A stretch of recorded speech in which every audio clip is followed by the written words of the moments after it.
দেবরাত্র সুন্দর শচীনন্দনমান কাহি জ্যোতি চূড়ামণি প্রভু আজাদ বাহু স্মেরস্য নীলাচল বিভূষণ জগৎ প্রবর্তী সাধু ভগবান নাম কীর্তন অদ্বৈত আচার্য সংসারিক সার্বভৌমাভিনন্দক রামানন্দ কৃত সর্ববৈষ্ণব বান্ধব শ্রীকৃষ্ণ চরণং ভোজো প্রেমামৃত মহাপদে নমস্তে দীনম দীনম মাং পরাচিত্তি পরিষ্যসি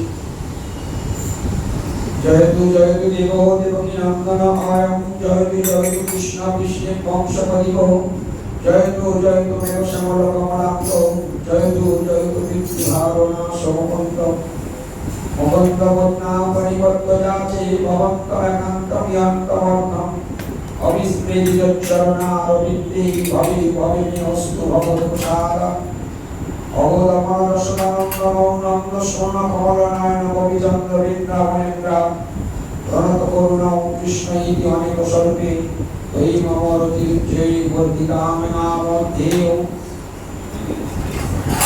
তরাবীরন্নটবহূকর্ণয় পরিচিকার বিভ্রতদাসো কনক কবিতাং বৈজয়ন্তীং চ মালা রম্যান বীররতরশ্লাকরণ গোবিন্दै বিদ্যারণ্যং সমদরমণং প্রবিশন্তিত কীর্তি ওই নন্দতনুজ কিঙ্করং পতিতং মাং বিষমে ভবং বুধৌ কৃপয়া তব পাদপঙ্কজস্থিত ধূলিসদৃশং বিচিত্ত নয়নং গলদস্ফুধারয়া বদনং গলগলরুদ্ধয়াগ্নিরাম পুরকৈর্নিশিতং বপু কদা তব নাম গ্রহণে ভবিষ্যতি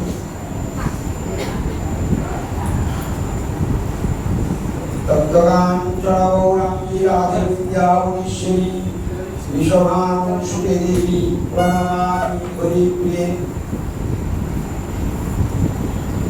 গোবিন্দানন্দে রাধে গোবিন্দ মনময়িনী গোবিন্দ সর্বস্ব সর্ব কান্তা শিরোমণি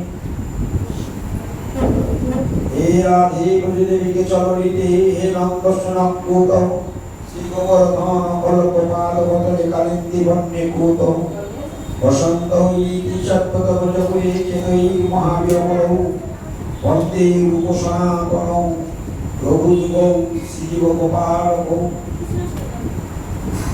পঞ্চদত্তাত্মকং কৃষ্ণং ভক্তরূপস্বরূপকং ভক্তাবতারং ভক্ত্যাত্মং নমামি ভক্তশক্তিকং জয় শ্রীকৃষ্ণ চৈতন্য প্রভু নিত্যানন্দ শ্রী অদ্বৈত গদাধর শিবাসাদি গৌর ভক্তবৃন্দ হরে কৃষ্ণ কৃষ্ণ কৃষ্ণ হরে হরে হরে রাম রাম রাম হরে হরে হৃদয় গৌর শ্রীনাথ প্রেমানন্দে হরি হরি বল হৃদয় গৌর শ্রীনাথ প্রেমানন্দে হরি হরি বল হৃদয় গৌর সবাই আস্তে পরম আরাধ্যতম শ্রী শ্রী গৌরীয় গুরু বর্গের শ্রীপাদ পদ্মে হরে তুমি কৃপা ভিক্ষা করে আজ বসিরহাটে বিশ্বনাথ প্রভুর বাসভবনে বর্তমান গৌরী মিশনের আচার্য তথা সভাপতি ওম বিশ্বনাথ প্রমুখ ষষ্ঠতর সদস্যমান ভক্তি সুন্দর সন্ন্যাসী গোস্বামী মহারাজের শুভ আগমন উপলক্ষে মধ্যাহ্নকালীন সময়ে কিছু ভক্ত ভগবানের কথা কীর্তন মুখে শ্রবণ করে নিজ আত্মস্মরণ করবার আজকে আমাদের বড় সৌভাগ্য যে আমরা ভগবানের কথা শ্রবণ এবং কীর্তন করার সৌভাগ্য লাভ করছি। শ্রবণ এবং কীর্তন এটি নববিধা ভক্তির অন্তর্ভুক্ত হয়েছেন।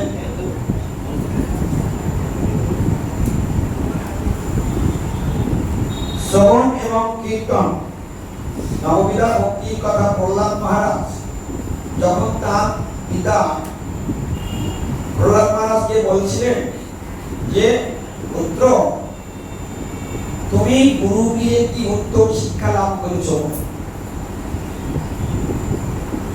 তখন প্রহ্লাদ মহারাজ উত্তম শিক্ষা এটাই, তৎ সাধু মানে অশ্রবজ্জ দেহিনাং সদা সমদ বিগ্রহ্যাম অসৎ হিত্যাত্ম পাপং ইহান্ত পূর্বং বরং গত যত হরিমাসবে। কেউ কোনো কথা বলবে না, হরি বল। কি কথা বলছেন? যৎ সাধু মান্যে অশ্রবজ্জ দেহিনাং সদা সমদ বিগ্রহ্যাম, অর্থাৎ উত্তম শিক্ষা কথা বলতে গিয়ে বললেন, হে অসুর শ্রেষ্ঠ, অসুর বর্জ্য মানে হে অসুর শ্রেষ্ঠ বলে সম্বোধন করে আমি অনিত্যে নির্ভরকারী সর্বদাই উদ্বিগ্ন চিত্ত দেহিগণের এই অন্তর্ভুক সদৃশ নিজ অমঙ্গলকারী গৃহপরিত্যাগ করিয়া বনবাস করিয়া হরিপদ আশ্রয় করাকে সর্বশ্রেষ্ঠ শিক্ষা বলে মনে করি। হরে কৃষ্ণ।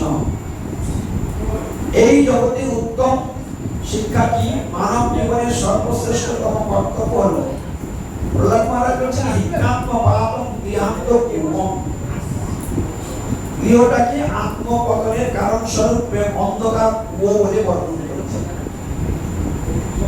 যে গৃহটাকে আমরা উত্তম স্থান বলে মনে করি, আমরা যেখানে সুখ বা শান্তি বা আনন্দ পাওয়ার জন্য নিরন্তর চেষ্টা করছি যে গৃহটাকে আঁকড়ে দেব, সেই গৃহটাকে তত্ত্বদর্শী মহাজনের ভাষায় যদি আমরা শুনি, গৃহটাকে বলছে অন্ধকূপ সদৃশ। আমরা গৃহটাকে কত সুন্দর করে সাজাচ্ছি, কত সুন্দর শ্বেতপাথর বসিয়ে রং করে পুট্টি করে তার কত সুন্দর ভাবে ডাইনিং টেবিল করে বা তার সমস্ত ব্যবস্থা টিভি ফ্রিজ আলমারি আদি সব কিছু দিয়ে কত সুন্দর গৃহটাকে সাজাচ্ছি ভোগ করবার জন্য। কিন্তু তত্ত্বদর্শী মহাজন দ্বাদশ মহাজনের অন্যতম প্রহ্লাদ মহারাজ করলেন, হিত্যাত্ম পাপং গৃহান্ত পূর্বং, গৃহটাকে অন্ধকূপ সদৃশ বলে বর্ণন করেছেন। অন্ধকার কুয়ার সঙ্গে তুলনা করেছে, পরিত্যক্ত কূপের সঙ্গে তুলনা। এবং হিত্যা আত্মপাতন, আত্মপাতন মানে নিজ পতনের কারণ। অর্থাৎ যে গৃহটাকে আমরা দেখছি খুব সুন্দর, বসবাসের উপযোগী, ভোগের উপযুক্ত, এখানে জাঁকিয়ে পড়ে ভোগ করা যাবে, খুব সুন্দর স্থান পেয়েছি, এর থেকে ভালো আর জায়গা হয় না, তত্ত্বদর্শী মহাজন বর্ণন করলেন, তোমার ধারণাটা সম্পূর্ণ ভুল। কারণ ওখানে ওটা হচ্ছে পরিত্যক্ত কুয়া সদৃশ। ওই কূপে যে একবার পড়ে যায় সে আর কখনো উঠে আসতে পারে না, মৃত্যুই তার শেষ সম্পদ। তবে একটাই মাত্র রাস্তা, যদি ওই কুয়াতে পড়ে কেউ চিৎকার করে বাঁচাবার জন্য কারণ সাহায্য চায়, যদি কোনো প্রতীক শুনতে পায়, তাহলে অন্ধকূপে পতিত ব্যক্তিকে যদি কেউ অবলম্বন কোনো রশি বা কোনো অবলম্বন দিয়ে দেয়, সে যদি তার মাথায় ধরে এবং ওপর থেকে যদি টানে, তাহলে ওই কূপে পড়ে যাওয়া ব্যক্তি তার হতে পারে, নতুবা মৃত্যুই তার জীবনের এইখানে হিত্যাত্ম পাতং গৃহান্ত পূর্বং, আমরা সবাই গৃহ অন্ধকূপে পড়ে গেছি, ভবকূপে আমরা পড়ে গিয়েছি। আমাদের উদ্ধারের কোন রাস্তা বলা নেই, একমাত্র রাস্তা কি? শাস্ত্র নির্ণয় করলেন, মহাপ্রভু শিক্ষা দিয়ে গেলেন, জলা ভ্রামং ভ্রামং হরিরস দলদ বৈষ্ণবজনম কদাচিৎ সংপশ্যন্ত অনুগমনে স্যাৎকুচিত তদা কৃষ্ণা বৃত্তিয়া ত্যাগী সনকৈ মাইকদশান স্বরূপং বিভ্রাণ বিমনরস ভোগসুদ্ধি। মহাপ্রভু 10টা শিক্ষা জগতে দিয়ে দিয়েছিলেন, সেই 10টি শিক্ষার মধ্যে এটি একটি 8 নম্বর শ্লোকের মধ্যে এই শিক্ষাটি ভগবান বলছেন। এই জগতের জীব কিভাবে উদ্ধার হবে, এদের মুক্তির দ্বারটা কি করে খুলবে, হচ্ছে যদা ভ্রামং ভ্রামং। যদা মানে যখন, ভ্রামং ভ্রামং মানে এই সংসার চক্রে ভ্রমণ করতে করতে, ভ্রামং ভ্রামং, যেটা আমরা চৈতন্য ভাগবতে চৈতন্য চরিতামৃতে আমরা শুনেছি, সাধুকে আমরা প্রায়ই শুনে থাকি, ভ্রমিতে ভ্রমিতে যদি সাধু বৈদ্য পায়, তার উপদেশ মন্ত্রে মায়া পিশাচি পায়। ও মন্ত্রে ভ্রমিতে ভ্রমিতে শব্দ দুবার ব্যবহার করা হয়েছে। আর মহাপ্রভু শিক্ষাকে অবলম্বন করে ভক্তিনাথ ঠাকুর সেই শ্লোকে বলছেন যদা ভ্রামং ভ্রামং, দুবারই বলছে।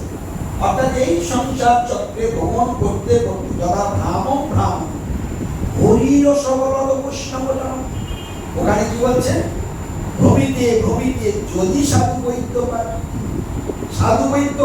আর এখানে কি বললেন? হরির অসবলদ বৈষ্ণব জন। একেবারে কিরকম মিল দেখুন, এখানে বলছে ভ্রামং ভ্রামং, ওখানে বলছে ভ্রমিতে যদা ভ্রামং ভ্রামং, আর ওখানে বলছে যদি ভ্রমিতে ভ্রমিতে কোন সাধু বৈদ্য পায়, ভ্রমিতে ভ্রমিতে যদি সাধু বৈদ্য। অর্থাৎ সাধুর সঙ্গে দেখা হওয়াটা এটা কোনো ছোটখাটো ভাগ্যের কথা। খুব মন দিয়ে শুনবেন, সাধুর সঙ্গে দেখা হওয়া এটা অনেক জন্মের ভাগ্য থাকলে তবে সাধুর সঙ্গে দেখা হয়।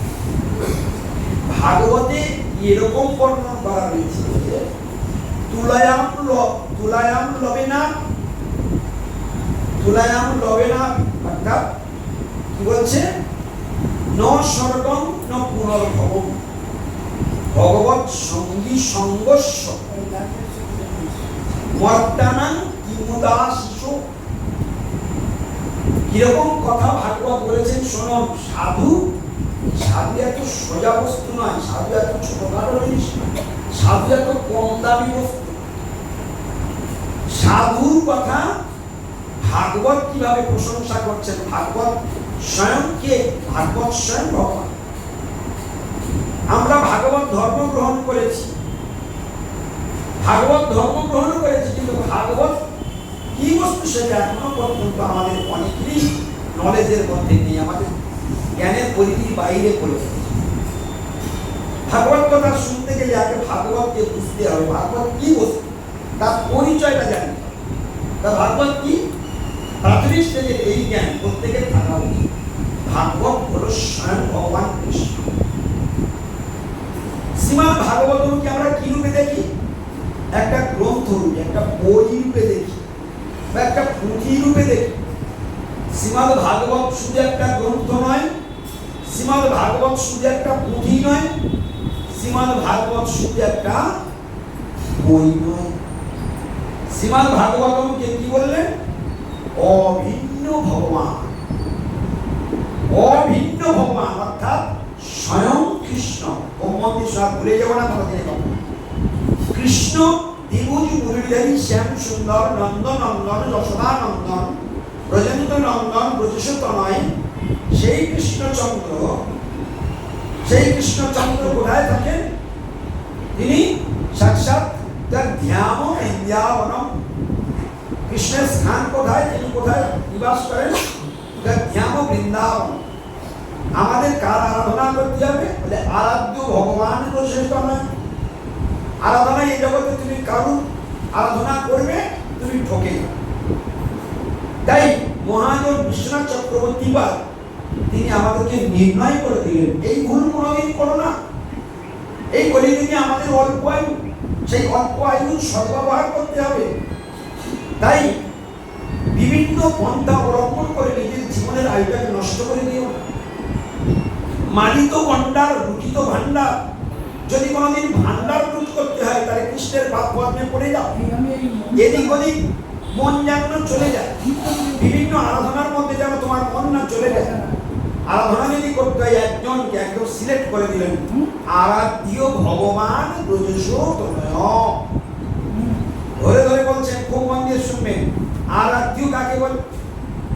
যাকে আরাধনা বলা হয় তিনি হলেন আরাধ্য। এখন আমরা কলিযুগের মানুষ, আমাদের শাস্ত্র সম্বন্ধে কোনো জ্ঞানই নেই, শাস্ত্র আমরা বুঝি না। যে বলে আমি শাস্ত্র বুঝি বা ভগবানকে বুঝি, সে কিছু বোঝেই না। যে আমরা যদি মনে করি যে আমি ভাগবত বুঝি, আমি শাস্ত্র বুঝি, তাহলে সে কিছুই বোঝে না, সে অহংকারী দাম্ভিক মাত্র। শাস্ত্র বোঝার শক্তি আমাদের নেই। শাস্ত্র কার সৃষ্ট? স্বয়ং ভগবানের মুখনিসৃত বাণী হলো শাস্ত্র। আছে কি শাস্ত্রে? শাস্ত্রে কি আছে? শাস্ত্রে শুধু দুটা জিনিসই আছে, একটা হলো বিধি আর একটা হলো নিষেধ। ভালো করে শুনতে হবে। শাস্ত্রে কি আছে? বিধি আর নিষেধ। তো সেই বিধি আর নিষেধ এই দুইয়ের মধ্যে কি আছে? বলছে বিধিটা কি? আমরা ভগবানকে জানি না, শাস্ত্র বুঝি না, তাই ভগবানকে জানাবার জন্য মায়াবদ্ধ জীবের নাই। আপনার ওদিকে কেউ তাকাবেন না, আমার দিকে তাকান। মায়াবদ্ধ জীবের নাই শত কৃষ্ণ জ্ঞান, জীবের রে কৃপায় কৃষ্ণ কইলা পেদ। একদম সোজা সাপটা কথা। মায়াবদ্ধ জীবের নাই শত কৃষ্ণ জ্ঞান। মায়াবদ্ধ জীব আমরা, আমাদের কৃষ্ণ সম্বন্ধে শতপ্রণীত জ্ঞানের উদয় হয় না। তাই কৃষ্ণ কৃপা করি, ভগবান কৃপা করে, আমরা তার দুর্ভাগা সন্তান বলি। তিনি কৃপা করি, তাকে জানাবার জন্য তিনি শাস্ত্র রূপে জগতে আবির্ভূত হলেন। পরিষ্কার চৈতন্য চৈতন্য করে দিলেন, মায়াবদ্ধ জীবের নাই শত কৃষ্ণ জ্ঞান। কৃষ্ণ সম্বন্ধে মায়াবদ্ধ জীবের কোনো জ্ঞান নেই, বলে দিয়েছে। জীবের কৃপায় কৃষ্ণ কইলা পেদ। তাই জীবকে কৃপা করে তার সম্বন্ধে জানাবার জন্য তিনি শাস্ত্র রূপে বেদ রূপে জগতে আবির্ভূত। এখন সেই বেদ যদি আপনি বাড়িতে পড়েন, তাহলে আপনি ভগবানের ভক্ত না হয়ে আপনি পাষণ্ড পর্যন্ত পড়ে যেতে পারেন। বেদ পড়েও আপনি বিপদগামী হয়ে যেতে পারেন। কেন? ওই বেদের মধ্যে সমস্ত জাতির সমন্বয়ে সকল মানুষের, সমাজের সকল শ্রেণীর মানুষের ধর্ম ওই বেদের মধ্যে নিহিত করা আছে। সমাজে যত প্রকার শ্রেণীর মানব রয়েছে, সকলের জন্য ধর্মের নির্ণয় ওই বেদের মধ্যে। তাহলে সার কি বলে আমি লাভ করতে পারবো? বেদের সার কি? সব শ্রেণীর মানুষের ধর্ম যদি ওইখানে থাকে, ওখানে জ্যোতিষশাস্ত্র রয়েছে, ওখানে অঙ্কশাস্ত্র রয়েছে, এখানে আরো বিভিন্ন রকম সাধ্যক্রিয়া রয়েছে, ওখানে দেবদেবীর পূজার কথা রয়েছে, এখানে ভগবানের পূজার কথা রয়েছে। বহু প্রকার শাখা প্রশাখা দিয়ে বেদকে সাজানো হয়েছে। সর্বজাতির সমস্ত শ্রেণীর মানবের ধর্মের কাহিনী ওই বেদের। কিন্তু আমার বুদ্ধি তো ক্ষুদ্র। আমি ক্ষুদ্র বুদ্ধি নিয়ে যদি ওই বিশাল সমুদ্র রূপ বেদের মধ্যে নিজের সার খুঁজতে যাই, তাহলে সেটা কি আমার পক্ষে সম্ভব? তাই ওই বেদ শাস্ত্র যদি কেউ পড়তে যায়, বেদ পড়েও সে বিপদগামী হয়ে যায়। হ্যাঁ, শাস্ত্র পড়েও, বেদ শাস্ত্র পড়েও সে ছাড়ে খালে চলে। এই জন্য বেদব্যাসজি তিনি কৃপা করে আমাদের মতো বদ্ধজীবকে কৃপা করবার জন্য তিনি একটু আমাদের ব্যবস্থা নির্ণয় করে দিলেন। কি? সেই বেদ এই কলিযুগের মানুষ বুঝতে পারবে না, তার জন্য সেই বেদের সারমর্ম নির্ণয় করলেন বেদান্ত সূত্র। আর সেই বেদান্ত সূত্রের সার নির্ণয় করলেন নারদ মুনির কৃপাতে। ব্যাসদেবজি তার গুরুদেব নারদ মুনির কৃপাতে সেই বেদান্ত সূত্রের সার নির্ণয় করলেন শ্রীমদ্ ভাগবতম। আর সেই শ্রীমদ্ ভাগবতম বলেন স্বয়ং ভগবান কৃষ্ণ, অভিন্ন ভগবান, অভিন্ন পরমেশ্বর ভগবান শ্রীকৃষ্ণ, তিনি হলেন স্বয়ং।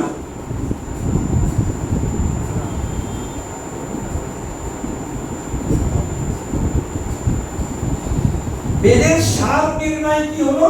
স্বয়ং ভগবান শ্রীকৃষ্ণই, শ্রীকৃষ্ণ স্বয়ং ভাগবত রূপে জগতে আবির্ভূত হলেন। এইসব কথাগুলো বলবেন। আজকের থেকে অন্তত এই শিক্ষাটা মাথায় রাখুন। শ্রীমদ্ ভাগবতম কৃষ্ণের একটি রূপ, অর্থাৎ স্বয়ং ভগবান কৃষ্ণ একটা দাঁড়ি পাল্লা, দুদিকে দুটো পাল্লা, এক পাল্লাতে কৃষ্ণকে চাপিয়ে দিন আর এক পাল্লাকে ভাগবতটা দিন, দুজনে একদম টিল নাও খারাপ। তাহলে কি কি শিখলাম আমরা? ভাগবত সমান সমান কৃষ্ণ, আর কৃষ্ণ সমান সমান ভাগবত। তাহলে এতদিন মাথায় ছিল যে একটা বই, একটা গ্রন্থ, একটা পুঁথি। আজকে সাধু সঙ্গ করে জানতে পারলাম না না বাবা, স্বয়ং ভগবান কৃষ্ণ। আচ্ছা, এর কোনো শাস্ত্রীয় কি প্রমাণ আছে? কৃষ্ণই যে স্বয়ং ভাগবত, তার কোনো শাস্ত্রীয় প্রমাণ আছে? বলছে হ্যাঁ, শাস্ত্রীয় প্রমাণ অবশ্যই রয়েছে। তাহলে কি প্রমাণ রয়েছে? সনাতন গোস্বামী তিনি শ্রীমদ্ ভাগবতকে বসে শ্রীমদ্ ভাগবতকে স্তুতি করতে গেলেন, কি প্রশংসা করলেন, শুনলেই জীবন। হরে কৃষ্ণ। শ্রীমদ্ ভাগবতের প্রশংসা করছেন, স্তুতি করছেন। আমরা যে ধর্ম করি, বৈষ্ণব ধর্মের অপর নাম হলো ভাগবত ধর্ম, বৈষ্ণব ধর্মের অপর নাম হলো আত্মধর্ম, বৈষ্ণব ধর্মের অপর নাম হলো জৈব ধর্ম, তার অপর নাম হলো সনাতন ধর্ম। সেই বৈষ্ণব ধর্ম, সনাতন ধর্ম, জৈব ধর্ম, ভাগবত ধর্ম, আত্মধর্ম, সেই ধর্মের মূল বিষয়বস্তু হলো আমাদের জানার, সেই বিষয়বস্তুটা আমাদের জানার দরকার। সেই শ্রীমদ্ ভাগবতম হলো পরমেশ্বর ভগবান অভিন্ন কৃষ্ণ। তো সেই ভাগবতে স্তব করছেন কে? সনাতন গোস্বামী। আমরা শুনবো এখন ভাগবতের মহিমা। ভাগবতের মহিমা শুনলে জীবন ধন্য। সর্বশাস্ত্রাব্দি পীযূষ, সর্ববেদৈক সৎফল, সর্বসিদ্ধান্ত রত্নাঢ্য, সর্বলোকৈক দিগ্ব্রত, সর্বভাগবত প্রাপ শ্রীমদ্ ভাগবত প্রভু, পরিধান্ত উদিত আদিত্য, শ্রীকৃষ্ণ পরিবর্তিত। এই বলে শ্রীকৃষ্ণ পরিবর্তিত। পরমানন্দ পাঠায় প্রেমবশ্যরায়তে, সর্বদা সর্বসেব্বায় শ্রীকৃষ্ণায় নমস্তুতে। মদেব বন্ধু মৎসঙ্গে মদ্গুরমন মহাধন, মন্নিস্তারক মদ্ভাগ্য মদানন্দ নমস্তুতে। এই যে শ্লোকটা আমরা শুনলাম, এই শ্লোকটি কে রচনা করেছেন? স্বয়ং সনাতন গোস্বামী। সনাতন গোস্বামী এই শ্লোক রচনা করেছেন। এই শ্লোক রচনা করে জগতের কাছে এই বার্তা পৌঁছে দিলেন, শ্রীমদ্ ভাগবতমকে কখনো সহজ একটা গ্রন্থ বা পুঁথি আর কোনো শাস্ত্রের নাই। মহাভারত মতো সমান শাস্ত্র, গীতার মতো সমান শাস্ত্র, বা পুরাণের মতো হলো এরকম না। শ্রীমদ্ ভাগবত হচ্ছে পুরাণের মধ্যে পড়ে, কিন্তু তাকে অমল পুরাণ বলা। অন্যান্য পুরাণের মধ্যে মল রয়েছে, কিন্তু শ্রীমদ্ ভাগবতমকে বলা হয়েছে অমল পুরাণ। শ্রীমদ্ ভাগবতম পুরাণম অমলম, যদ বৈষ্ণবানাং প্রিয়ম। একদম ধরে ধরে বলে দিচ্ছি, শ্রীমদ্ ভাগবতম পুরাণম অমলম, অমল পুরাণ শ্রীমদ্ ভাগবতম, যদ বৈষ্ণবানাং প্রিয়ম। সমস্ত বৈষ্ণব সমাজের হৃদয়ের সম্পদ হচ্ছে শ্রীমদ্ ভাগবত। তাহলে বৈষ্ণবরা কার উপাসনা করে? বৈষ্ণবরা কার উপাসনা করে? রাধা কৃষ্ণের উপাসনা করে, যুগল উপাসনা করে। তো সেই কৃষ্ণই স্বয়ং আমাদেরকে কৃপা করবার জন্য ভাগবত আবির্ভূত হয়েছে। সেই ভাগবত যে অভিন্ন কৃষ্ণ সনাতন গোস্বামী তার স্তবের মধ্যে ভাগবতের প্রশস্তি গাইতে গিয়ে তিনি এই কথা কীর্তন করেছেন। কি প্রশংসা করলেন ভাগবতের? আজকে শুধু ভাগবতের মহিমাটা শুনুন। ভাগবত ধর্মই হলো বৈষ্ণব। ভাগবত যদি বুঝতে পারেন কোনোদিন, সাধু সঙ্গে যদি ভাগবতকে একটু বুঝতে পারেন, তাহলে জীবনটা ধন্য হয়ে যাবে। যারা যারা সদ্গুরু চরণাশ্রিতে ভজন করছেন, মহাপ্রভু প্রদর্শিত পন্থায় যারা হরিভজন করছেন, তাদের ভাগ্য গণনা করা সম্ভব নয়। তারা দুর্লভ মনুষ্য জীবনকে সার্থকতা বা সৌভাগ্য লাভ করেছেন। তো সেই যে কথাগুলো আজকে আমরা শুনবো, সেই শ্রীমদ্ ভাগবতের মহিমা কি? সর্বশাস্ত্রাব্দি পীযূষ। কি বলে দিল? সর্বশাস্ত্রাব্দি পীযূষ। সমস্ত শাস্ত্রের সর্বশাস্ত্রাব্দি। শাস্ত্রাব্দি শব্দের অর্থ কি? শাস্ত্রাব্দি মানে শাস্ত্র হচ্ছে সমুদ্র পরিমাণ। শাস্ত্রকে কি বলল? সমুদ্র পরিমাণ শাস্ত্রের পীযূষ, অর্থাৎ শাস্ত্র শ্রীমদ্ ভাগবত। আচ্ছা, সমস্ত শাস্ত্রের যদি সার হয় শ্রীমদ্ ভাগবত, তাহলে অন্য কোনো শাস্ত্র আলাদা করে পড়বার কি প্রয়োজন আছে? প্রয়োজন নাই।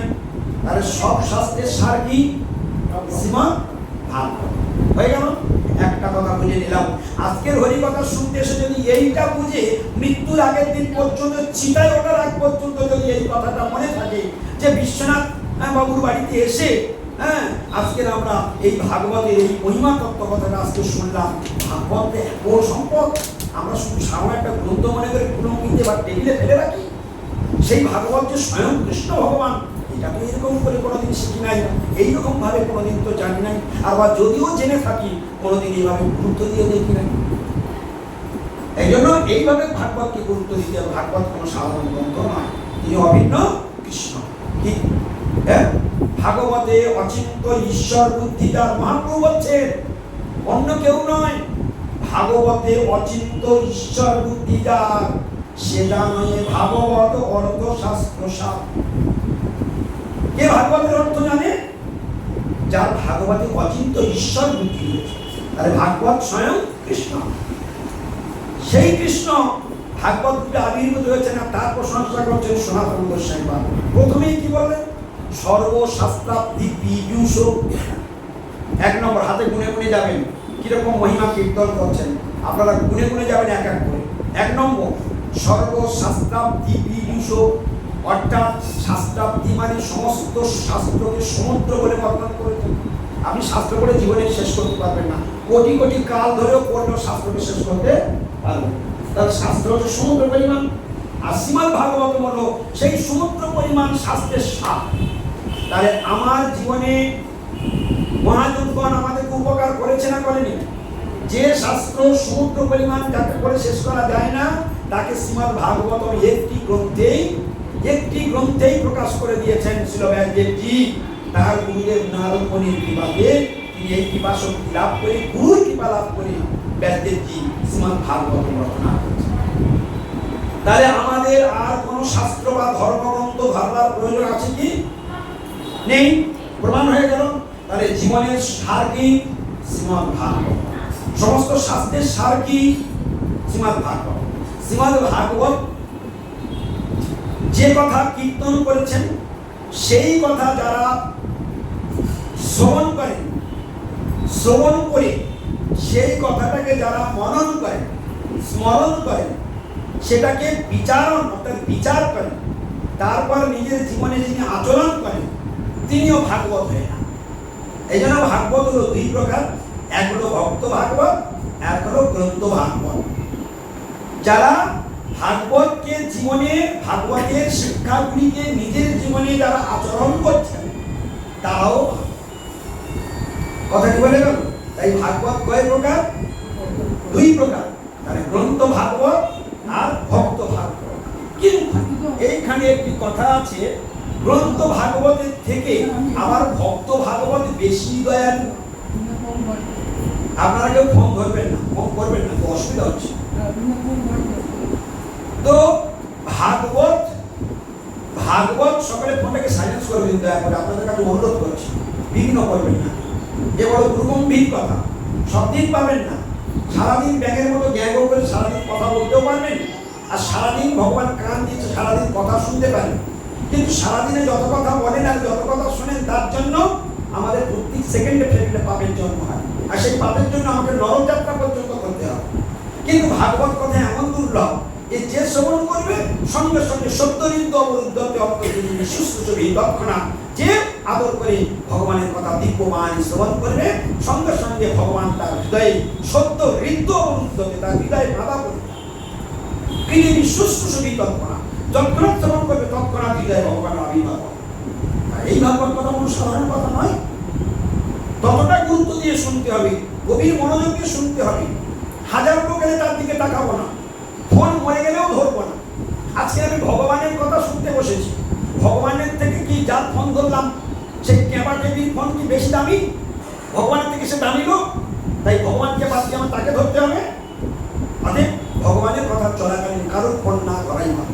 ও মরে যাক, ও ভেসে যাক, আমি ফোন ধরবো, ভাগবত কথা শেষ হয়ে যাবে, এখন ফোনটাকে সাইলেন্স করে দিন, ফোনটাকে গলা টিপে দিন, পরেই আপনারা ফোন করে অনেক কথা বলতে পারবেন, সারাদিন সময় পাবেন। কিন্তু ভাগবত কথা এই 1-1.5 ঘন্টা চলে গেলে আর আমরা পাবোই না। কারণ প্রত্যেকদিন কৃষ্ণ বহু বাড়িতে এরকম সাধুরা আসবে না, গুরুদেব আসবে না। সেই জন্য মহামার্গে আজকে সাধুরা এসেছে। তাই আজকের গভীর মনোযোগ দিয়ে যতক্ষণ কথা হবে গভীর মনোযোগ দিয়ে শুনবেন। আপনারা যখন গভীর মনোযোগ দিয়ে শুনবেন, গুরুদেব কৃপা করে আমার মুখ দিয়ে কথা বলিয়ে দেবেন, বহু সুন্দর মুখ দিয়ে কথা বলিয়ে দেবেন। কিন্তু যখন আপনারা অন্যমনস্ক হয়ে যাবেন, আমার চোখ দিয়ে যদি আপনাদের দিকে পড়ে, হয়তো আমি শেষকালে হারিয়ে যাব, আমিও মরবো, আপনারা। এই জন্য ভাগবত কথাতে কখনো অন্যমনস্ক হওয়াটা উচিত নয়। অন্যমনস্ক হওয়া আর আত্মহত্যা করা দুটো সমান কথা। দুর্যোধনের পুরো কাঁচা গান্ধারী চোখের দৃষ্টি ঘুরিয়ে দেওয়ার জন্য তাকে উলঙ্গ হয়ে আসতে বলেছিল, কিন্তু ভগবান কৃষ্ণ রাখে হরি মারে হরি রাখে তার কোমরে ভোরবেলা একটা কি জড়িয়ে দিয়েছিল বলুন তো? কলার পাতা জড়িয়ে দিয়েছিল, তার মরণ ফাঁকটা রেখে দিয়েছিল। তো ওই মাঝখানে ওই জায়গায় ওই উরুতে গলার বাড়ি মেরে ভিড়টাকে ধরাশায়ী করে দিয়েছে। তা আমরা যখন হরিকথা শুনতে শুনতে মাঝখানে গ্যাপ দিয়ে দেবো, অন্যমনস্ক হয়ে যাবো, ওইখানেই আমার কাঁচা থেকে আর শরীরটা লোহা হবে। বুঝতে পেরেছেন? তাই হরিকথা চলাকালীন আর ফোন কেউ ধরবেন না, সাইলেন্স করে দিন এক্ষুনি। হরে কৃষ্ণ। আপনাদের একটা যে করতে গিয়ে আমার কতক্ষণ কথা বলতে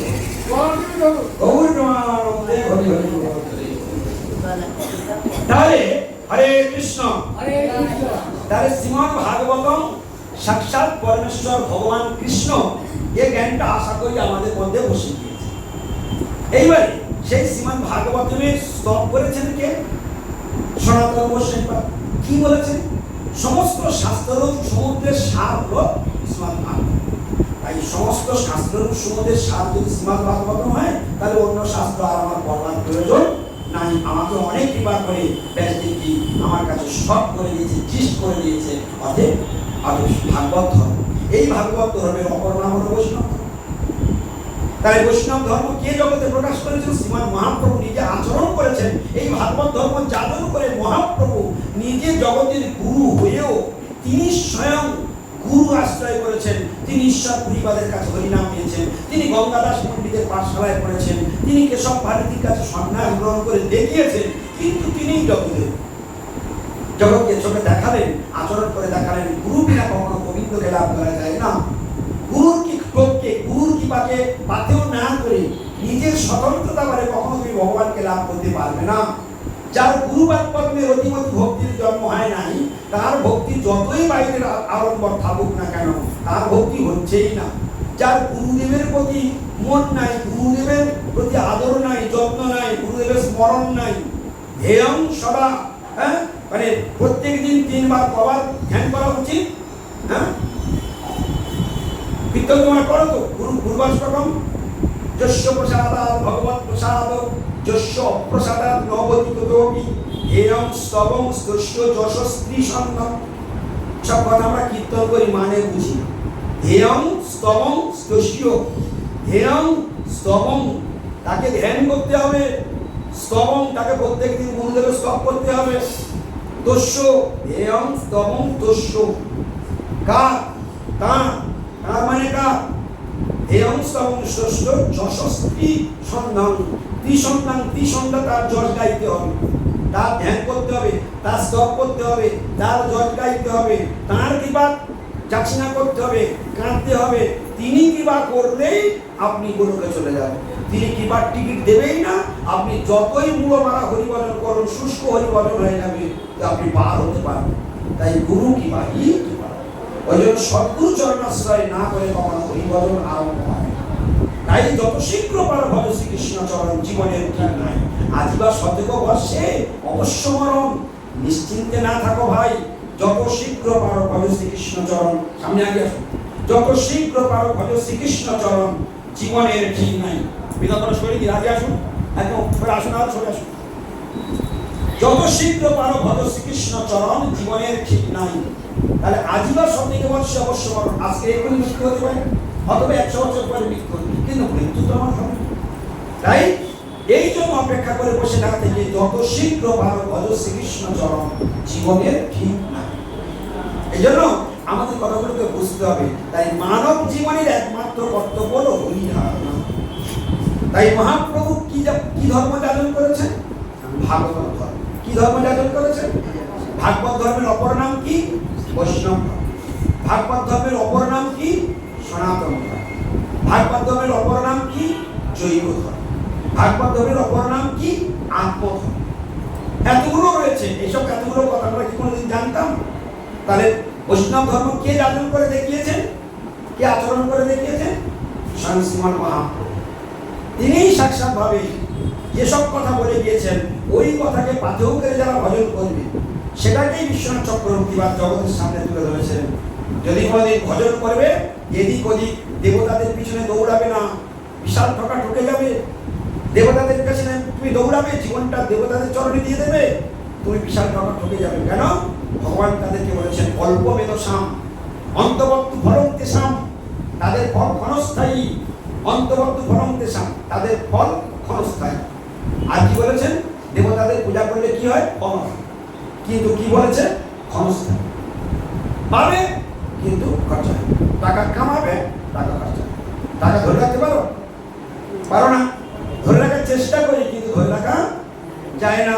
তো ক্ষণস্থায়ী। এইরকম দেবতাদের পূজা করলে তুমি করতে পারো, অসুবিধা কিছু নেই, কিন্তু ঠকবে তুমি। বলে কিরকম ঠকা ঠকবে? বলে দেবতাদের সেবা পূজা করলে তুমি ধনী ঘরে জন্মগ্রহণ করবে, তুমি আরো উন্নত সুপারস্টারের ঘরে জন্মগ্রহণ করবে, আরো যদি তুমি ভালো কিছু পণ্য সঞ্চয় করো, তুমি স্বর্গলোক পর্যন্ত চলে যাবে। কিন্তু রূপের পাহাড় হলেও রূপ থাকবে না। ধনী ঘরে জন্মগ্রহণ করলে ঘন বেশি দিন থাকবে না, সেখানে বেশি দিন বাঁচতে পারবো না। আর যদি দেবতাদের পূজা করে স্বর্গলোকেও পর্যন্ত চলে যায়, সেই স্বর্গলোকে গিয়েও সেখান থেকে ফের ব্যাক করে ফিরে এখানে আসতে হবে।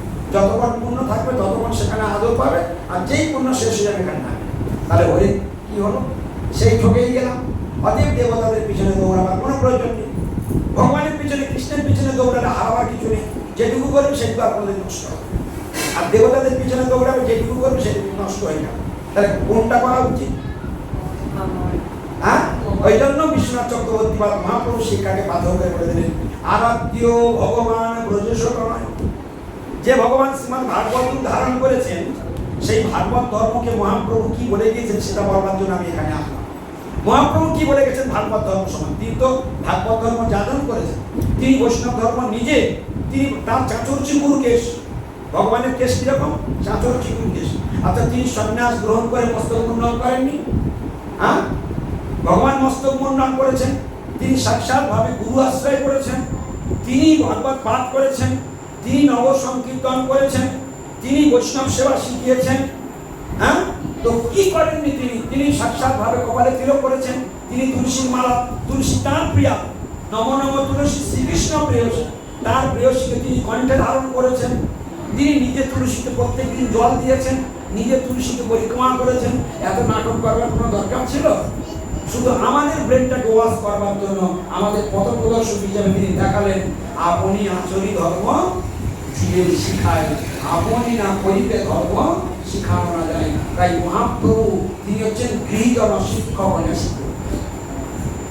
তিনি গৃহীজনের আদর্শ শিক্ষক। তিনি এই শিক্ষা দিয়ে গেলেন এইভাবে আমাকে দেখে তোমরা শেখো, আর অত্যন্ত দ্রুত গতিতে তোমরা ভগবানের কাছে চলে যাও।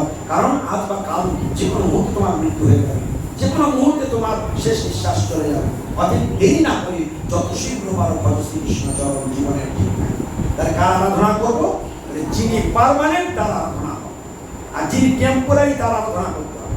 যদি টেম্পোরারি বস্তু আর পার্মানেন্ট বস্তু, এই জন্য ধর্মকে দুই ভাগে ভাগ করা হয়। খুব মন দিয়ে শুনুন, ধর্মকে কয় ভাগে ভাগ করা হয়? দুই ভাগ। কি কি? খুব মন দিয়ে শুনবে। একটা হলো নৈমিত্তিক ধর্ম, আর একটা হলো নিত্য ধর্ম। নৈমিত্তিক ধর্ম আর নিত্য ধর্মের তফাৎ কি? নৈমিত্তিক ধর্ম হলো যার ফল ক্ষণস্থায়ী। কার কার সেবা পূজা করলে, কার কার ভক্তি করলে নৈমিত্তিক ধর্ম? এক কথায় উত্তর যদি দেই বোঝবার সুবিধার্থে, যা পার্মানেন্ট নয় তার সেবা পূজা যত্ন করলে সেটা হলো টেম্পোরারি ফল হবে, অর্থাৎ নৈমিত্তিক ধর্ম। আর নিত্য ধর্ম কি করলে হবে?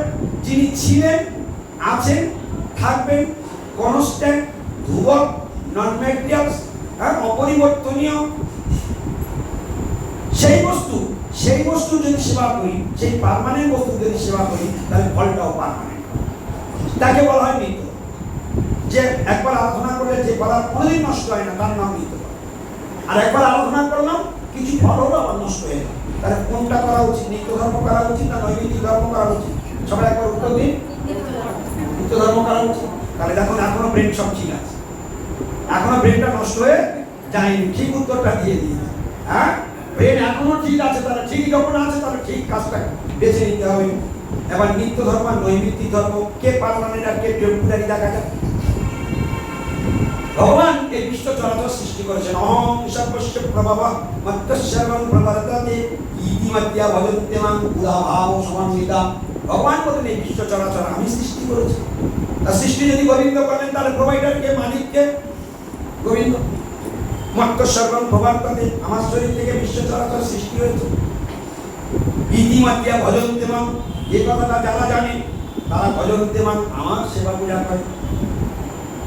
কিরকম সেবা পূজা করে? ভাব সমন্বিতা, বিধিপূর্বক। সেই সমস্ত পণ্ডিতগণ, সেই সমস্ত আত্মতত্ত্ববিদগণ, সেই সমস্ত বিবেকীগণ, সেই সমস্ত শুদ্ধ ভক্তগণ আমার ভজনা করেন, বিধিপূর্বক ভজন করেন। আমার ঠান্ডা লাগলে আমার গরমের ব্যবস্থা করে, আমার গরম লাগলে আমার ফ্যানের ব্যবস্থা করে, নিজে যখন খাটে শুতে যায় আমার জন্য খাট তৈরি করে, নিজে যখন শ্বেত পাথরের বাড়িতে থাকে আমার মন্দিরটাও শ্বেত পাথরের তৈরি করেন। এইরকম সমস্ত দিক থেকে সবসময় আমার ভালো মন্দ খেতে ইচ্ছা করে, গোবিন্দের জন্য ভালো মন্দ ভোগাকে রচনা করে তারপর তার প্রসাদটা পেতে হবে। এরকম সর্বাবস্থাতে যে গোবিন্দের সঙ্গে জুড়ে থাকে, হ্যাঁ, গোবিন্দকে যে ভালোবাসে প্রীতিপূর্বক। আর আমরা সংসারের মানুষগুলো কি করি? আমরা ডাইনিং টেবিলে 3 বার 3 তালা খাই আর ভগবানকে নবুলদানা চিনিবাসাটা খাই। কি বিদ্যা! হ্যাঁ, এই আমাদের ভক্তির চেহারা। তো যেমন ভক্তি করবে ভগবান গীতাতেও সেই রকম বলে দিয়েছেন যে যথামান প্রবর্তন্তে তাং ততই ভজামি। তুমি আমার যেমন সেবা করবে আমি তোমার ঠিক সেই রকম পুরস্কার। তা তুমি যদি হোল টাইম ভগবানকে নবুলদানা চিনি আর বাদশা খাও, তারপরে জানবে ভগবান তোমাকে একটা পিঁপড়া জন্ম দিয়ে দেবে। কি সেটা কি ভগবানের অন্যায় হলো? তুমি সারা জীবন যদি নবুলদানা চিনি বাদশা খাও, তা গোবিন্দ তোমাকে কি খাওয়াবে? তুমি যেমন দিয়েছো ঠিক তেমন পিঁপড়া দেবে। পিঁপড়া সারা জীবন মিষ্টি খেতে পারবে, কোনো ডিস্টার্ব আছে? ও তোমার আনন্দ করে। এইরকম ভাবে ভগবানের সঙ্গে কখনো চালাকি করতে যাও। ভগবানকে আগে বুঝতে শেখো, ভগবানকে জানতে শেখো। আর সাধু সঙ্গ না করলে জিন্দেগি ভগবানকে জানাবে। কেউ তোমাকে জানাবে না, ভগবানকে জানাবে। তোমার গর্ভধারিণী মাও তোমাকে জানায়নি, তোমার গর্ভধার তোমার জন্মদাতা পিতাও তোমাকে জানায়নি, তোমার স্কুল মাস্টারও তোমাকে জানায়নি, তোমার আত্মীয় স্বজন যারা এলে তুমি মার্ডার করে খাও তারাও তোমার জানায়নি।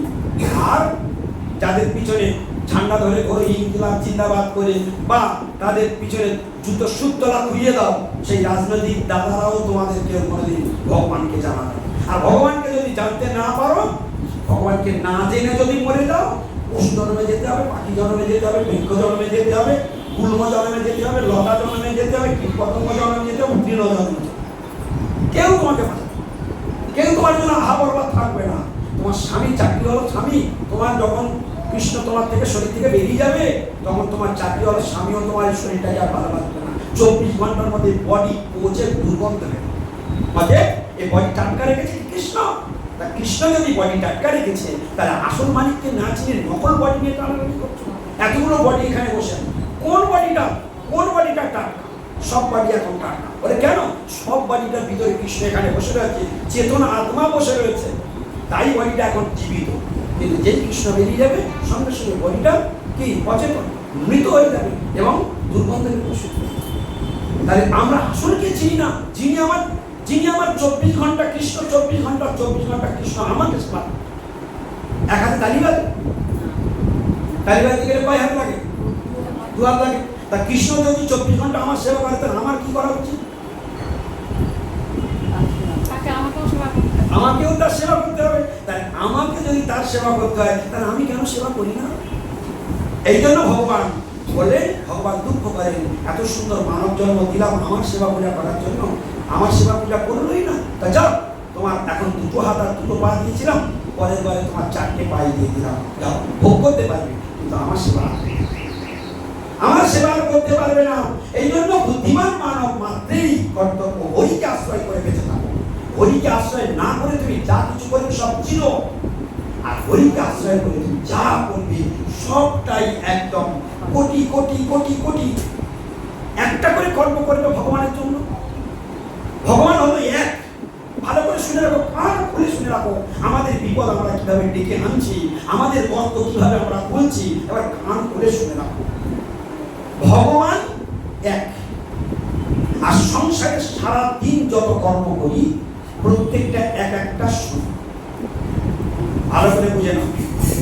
এখন আমি আমার জীবন থেকে ভগবানকে সরিয়ে রাখি, আর প্রত্যেক দিন ভোর থেকে উঠে সারা রাত পর্যন্ত, গভীর রাত পর্যন্ত আমি কর্মে ব্যস্ত থাকি। তাহলে প্রত্যেকটা কর্ম যদি শূন্য হয়, তাহলে সারাদিনে আমি কত কামালাম? আমি সারাদিনে 100টা কর্ম করেছি, তাহলে একটা কর্ম মানে একটা জিরো। সারাদিনে 100টা কর্ম করেছেন, কটা জিরো হলো? 100টা জিরো হলো, মানে কত টাকা হলো? কত টাকা কামানো হলো? 1 টাকাও না। কিরকম বুদ্ধিমান, ঠিক বলে দিচ্ছি, 1 টাকাও না। আচ্ছা, এবার বলো দেখি, ভগবান হচ্ছে এক। আমার সংসারে, আমার জীবনে, আমার হৃদয়ে ভগবানকে বসিয়ে একটা বাঁ দিকে রেখে আর ডান দিকে যদি একটা শূন্য লিখে দেই, সঙ্গে সঙ্গে ক টাকা হলো? কত হয়ে গেল? 10 টাকা হয়ে গেল। আচ্ছা, ফের তার ডান দিকে যদি আর একটা শূন্য বসাই, কত হলো? 100। তাহলে প্রথমে ছিল 1, যেই শূন্য লাগিয়ে দিলাম সঙ্গে সঙ্গে 1 ধাক্কায় 10 গুণ, 1 থেকে 10 গুণ বেড়ে গেল। আবার সেই ডান দিকে আর একটা শূন্য লাগিয়ে দিলাম সঙ্গে সঙ্গে আবার 10 গুণ, 10 10 কে 100। আচ্ছা ঠিক আছে, তারপরে আরেকটা শূন্য লাগিয়ে ফের কখন বাড়লো? আবার 10। তাহলে কত হয়ে গেল? 1000, 10 1000 হয়ে গেল। আচ্ছা, ঠিক তার পাশে ডান দিকে আর একটা শূন্য লাগিয়ে, কত হলো? 10,000। আচ্ছা, ঠিক তার ডান দিকে আর একটা শূন্য লাগিয়ে, কত হয়ে গেল? 1,00,000। আচ্ছা, ঠিক তার দিকে আরেকটা ডান দিকে আরেকটা শূন্য লাগে, কত হলো? 10 লাখ হয়ে গেল। তো এবার বাঁদিক থেকে রবার দিয়ে আর একটা মুছে নাও, বাঁদিকে রবার দিয়ে একটা মুছে নাও, তাহলে কত হলো? এবার আমরা সংসারে এইরকম সবাই মূর্খ, আমরা এক গোবিন্দকে হৃদয়ে না বসিয়ে আমরা শুধু কর্মরূপ শূন্যটাই বসিয়ে, আর গোবিন্দ মিজমিজ করে হাসছে, সবসময় মিজমিজ করে হাসে। হাসি আর হাসি দেখেছো ছবিতে? সবসময় বিদ্যে সবসময় দেখো না কিরকম হাসে গো? গোবিন্দ কিরকম হাসে? মিজমিজ করে হাসে। কেন? আমাদের অবস্থা দেখে উনি হেসে পারে না, বলে কি পাগলগুলোর কি অবস্থা দেখো। আমি মেয়ে, আমি সব, আমি ওর হৃদয়ে বসে আছি, আমি ওর দেখতে সাহায্য করছি, আমি আছি বলে ও চোখে দেখতে পাচ্ছি, আমি আছি বলে শুনতে পাচ্ছি, আমি আছি বলে কথা বলতে পারছি, আমি আছি বলে ও জিহ্বাতে টেস্ট নিতে পারছে। কোনো দিকে তাকাবে না, আমি বলেছি না কেউ কোনো দিকে গাল ভরাবে না। আমি আছি বলে চলতে পারছি, আমি আছি বলে আয়নার সামনে দাঁড়িয়ে দাঁড়িয়ে সাজতে পারছি। হ্যাঁ, আমি আছি বলে সব কিছু করতে পারছি। আমি বেরিয়ে গেলে আর কিছু করতে পারছি। তাহলে আমার জীবনের মূল বস্তুকে, আমার ভালো, আমার মন্দ, আমার যা কিছুর জন্য কে কে দাঁড়িয়ে আছে? কৃষ্ণ। কোথায় বসে আছেন তিনি? হৃদয়ে। তাহলে তোমার হৃদয় থেকে তোমার দেহরূপ গাড়িটাকে যিনি ড্রাইভিং করছেন, সেই ড্রাইভারকে তুমি চেনোই না, তাকে তুমি খেতেও দাও না, আর নিজে শুধু ড্রাইভার। আচ্ছা, গাড়ির খোরাক আর ড্রাইভারের খোরাক এক তো? ড্রাইভার যা খায় গাড়ি তাই খায়, কি গাড়ি যা খায় ড্রাইভার তাই খায় নাকি? ও না, তাহলে গাড়ি কি খায়? তেল মোবিল। আর ড্রাইভার কি খায়? অন্য খায়। তাহলে একদিন এক কাজ করো, ড্রাইভারের খোরাকটা নিয়ে ট্যাঙ্কে ঢেলে দাও, ট্যাঙ্কেরটা নিয়ে ড্রাইভারের গাড়ি ঢেলে, গাড়ি হুহু করে চলবে, ঠিক কি না? তাহলে দেখতে পাচ্ছ তো? তাহলে আমার শরীরটা হলো গাড়ি, আর আত্মা রূপী ড্রাইভার ভগবান আত্মার রূপে আমার হৃদয়ে বসে বডিটাকে ড্রাইভিং করছে। তাই তুমি বাড়ি থেকে বেরিয়ে এই পর্যন্ত পঞ্চায়েতে পেরেছো। এটা কে বলাবে, কে শেখাবে? তোমার হৃদয়ে ভগবান বসে আছে, তুমি জানো না। তোমার এত বছর বয়স হয়েছে, তোমার বাবা মা তোমাকে এই শিক্ষা দিল না। তাহলে কিসের বাবা মা? যে বাবা মা জন্ম দিয়ে ছেড়ে দেয় সন্তানদেরকে ভগবান ভগবত তত্ত্ব জ্ঞান দান দিতে পারে না, সে বাবা বাবা নয়, সে মা মা নয়। আমি বলছি না, ভাগবত কিসের বাবা তুমি? ছাগলেও বাবা হয়, সরেও বাবা হয়, কুত্তা বিল্লিও বাবা হয়, হ্যাঁ, সাপ মাছ ম্যান টিকটিকি তারাও বাবা মা হয়। তোমার বাবা মা হয়ে কি দাম আছে? ভাগবত বলছে, শুনে নাও। কে বলেছে? কাকে বলেছে? ঋষভদেব ভগবান তার 100 পুত্রকে ডেকে বলছে, গুরুর নশস্যাৎ স্বজন নশস্যাৎ পিতা নশস্যাৎ জননী নশস্যাৎ দৈবম না তৎস্যাৎ প্রতিষ্ঠ নশস্যাৎ ন মচয়ুজ সম্প্রীত মৃত্যু। শুনলে কার লোমগুলো খাড়া দিয়ে, কিসের বাবা তুমি? হ্যাঁ, কিসের মা তুমি? তোমার মা হওয়ার যোগ্যতা আছে? শোনো তবে কি বলছে ঋষভদেব ভগবান। নামটা সবাই একবার বলুন দেখি। 100 পুত্র। কটা পুত্র তার? 100 পুত্র ডেকে বসিয়ে কি বলছেন মন দিয়ে শুনুন। 100 পুত্রকে ডেকে বসিয়ে বলছে, গুরুর নশস্যাৎ স্বজন নশস্যাৎ।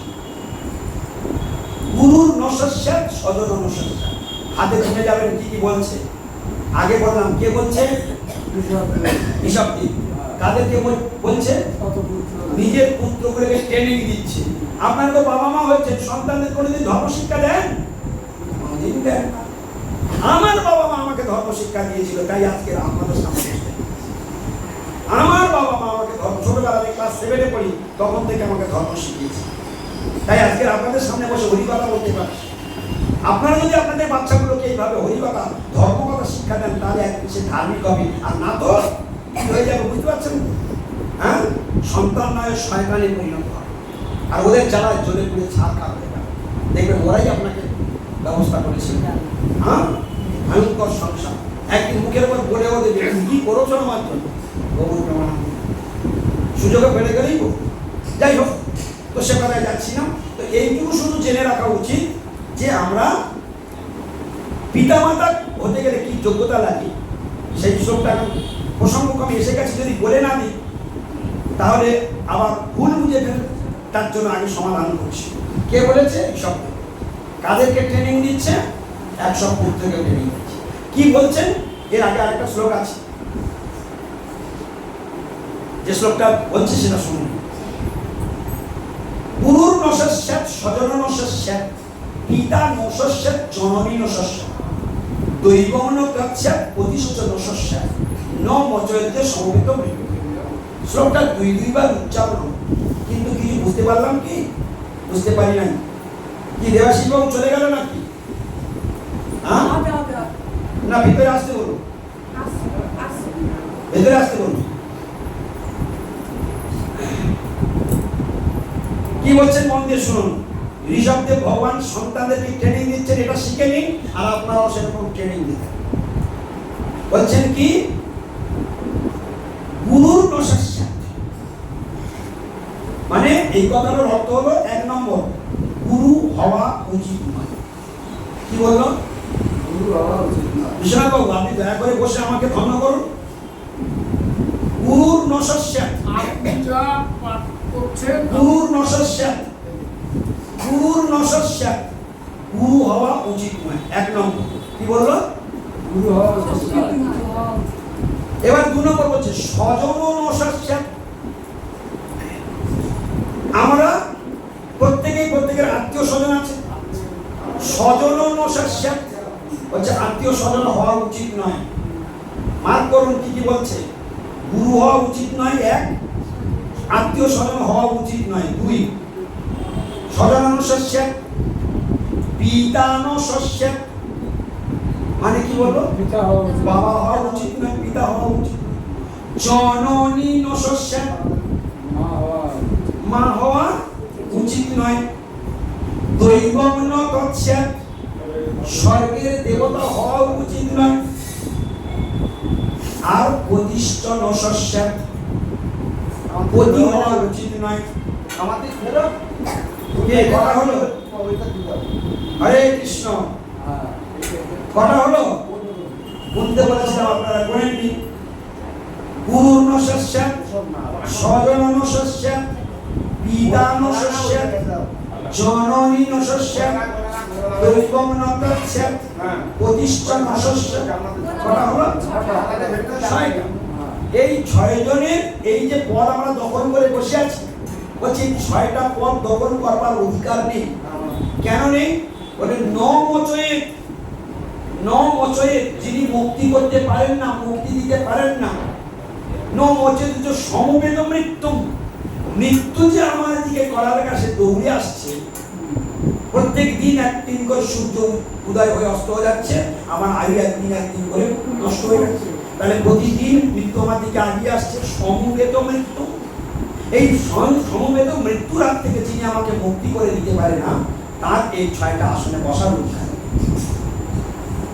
কি বোঝা গেল? যিনি গুরু সেজেছেন, গুরু চরণে আমি আশ্রয় গ্রহণ করেছি, কিন্তু সেই গুরু আমার জন্ম মৃত্যু মালা থেকে মুক্তি দিতে পারলো না, অতএব ওনার গুরু আসনে বসা উচিত না। স্বজনমস্যা, যে আত্মীয় স্বজন কি আমি আদর করি, যত্ন করি, টাকা খরচা করি, তাদের পিছনে খাওয়াই দাওয়াই, লেনদেন করি, যে আত্মীয় স্বজনের সেবা করলাম চাল লড়িয়ে, স্বজন পালন করিতে করিতে ভুলিনি তোমারে হরি, যে স্বজন পালন করতে করতে আমি ভগবানকে পর্যন্ত সরিয়ে দিলাম জীবন থেকে, সেই আত্মীয় স্বজন যাদের সেবা করতে করতে বলছে এই আত্মীয় স্বজন কি তোমার মুক্তির হাত থেকে জ্ঞান করে দিতে পারবে? যদি না পারে তাহলে ওই আত্মীয় স্বজনের সেবা করবার কোনো অধিকার নেই, আর ওই আত্মীয় স্বজন হওয়া উচিত। আমরা কেউ না কেউ প্রত্যেকে আত্মীয় স্বজন হয়ে বসে আছি। পিতা মশস্যা, আমরা কেউ না কেউ বাবা হয়ে বসে আছি। জননী মশস্যা, আমরা কেউ না কেউ মা হয়ে বসে আছি। যদি মা হয়েছে তার সন্তানকে জন্ম মৃত্যুর মালা থেকে উদ্ধার করো, যদি বাবা হয়েছে সন্তানকে জন্ম মৃত্যুর মালা থেকে রক্ষা করো। পারবে না? জন্ম তো শরীর দিতে, তুমিও জন্ম দিয়েছ, কারণ শরীর জন্ম দেওয়া তোমার জন্ম দেওয়ার মধ্যে কি তফাৎ হয়েছে? এইখানে মানবের কর্তব্য ভাগবত এই জন্য। তাই দৈবগ্ন তৎসাৎ স্বর্গের দেবতা উচিত না, কারণ দেবতাদের পূজা করছি, দেবতারা পর্যন্ত আমার জন্ম মৃত্যুর মালা থেকে রক্ষা করতে।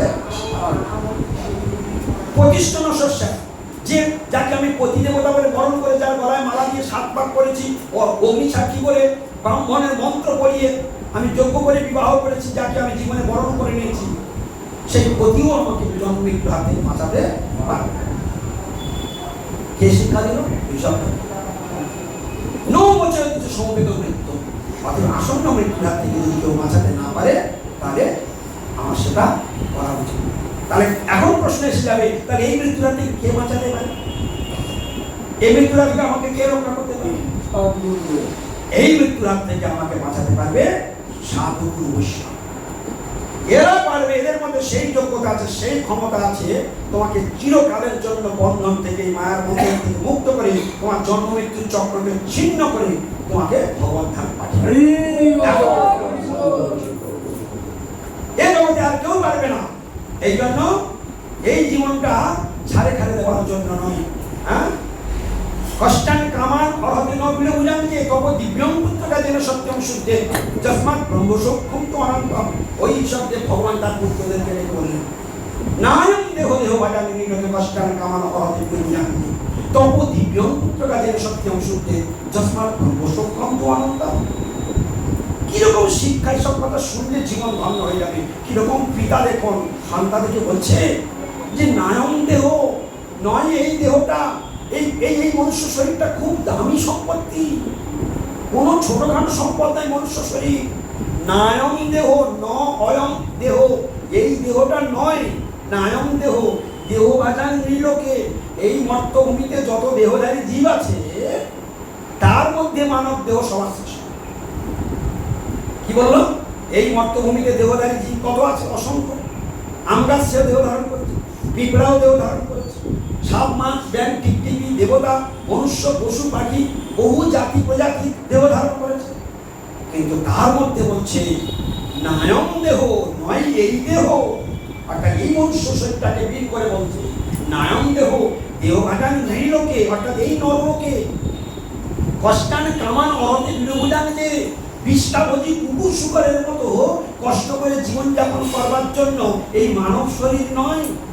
পিতা কিরকম দেখুন, পিতা বলছে পুত্রদের বলছে বিষ্ঠাভোজী কুকুর শুকরের মতো জীবনযাপন করার জন্য নয়, কষ্ট করে বিষয় ভোগ করবার কোনো প্রয়োজন নাই। নায়ম দেহ দেহ ভাজান নীলোকে কষ্টান কামান অর্হতে বিরোধান। তাহলে কি করবে? পিতা বলে দিচ্ছে কি করবে, তপ দিব্যং পুত্রকা, তপ দিব্যং পুত্রকা, হে পুত্রগণ তোমরা দিব্য তপস্যা করো, দিব্য তপস্যা করো। দিব্যং তপ দিব্যং পুত্রকা, মুখস্থ হয়ে যাবে আপনাদের। তপ দিব্যং পুত্রকা, মনে মনে বলে নিন সবাই। তপ দিব্যং পুত্রকা, অর্থাৎ হে পুত্রগণ, পুত্রকা মানে বহুবচন, হে পুত্রগণ তপ দিব্যং, দিব্য তপস্যা করো। দিব্য তপস্যা কোনটা? ওই যে নিত্য ধর্ম। দিব্য তপস্যা কাকে বলে? যে ফল আর কোনোদিন নষ্ট হয় না, যে পার্মানেন্ট, তার আরাধনা করাই হলো দিব্য। তাহলে পিতা কি কি আরাধনা করতে শেখালো? দিব্য তপস্যা। তাহলে দিব্যকে একমাত্র কৃষ্ণই দিব্য। কৃষ্ণ ছিল, কৃষ্ণ আছে, কৃষ্ণ থাকবে, আর তার সম্বন্ধে তদীয় বস্তুগুলো সব দিব্য অপরাধ। তাই তাদের সঙ্গে আমার যুক্তি হবে। সাধু অপ্রাকৃত, গুরু অপ্রাকৃত, বৈষ্ণব অপ্রাকৃত, তুলসী অপ্রাকৃত, গঙ্গা অপ্রাকৃত, শাস্ত্র অপ্রাকৃত, ভাগবত অপ্রাকৃত, তীর্থধাম অপ্রাকৃত, এই সমস্ত অপ্রাকৃত বস্তু ভগবানের সঙ্গে সম্বন্ধীভূত যুক্ত। তাই এর সঙ্গে জুড়ে থেকে যারা জীবনযাপন করে তারা হলো বুদ্ধিমান। তাদের আর হারাবার কোনো ভয় থাকবে না, তাদের নিম্ন জনিতে যাওয়ার কোনো চান্স থাকবে না, তাদের ঊর্ধ্বগতি হবেই হবে। কোনো সন্দেহ নেই। প্রত্যেকের ভিতরে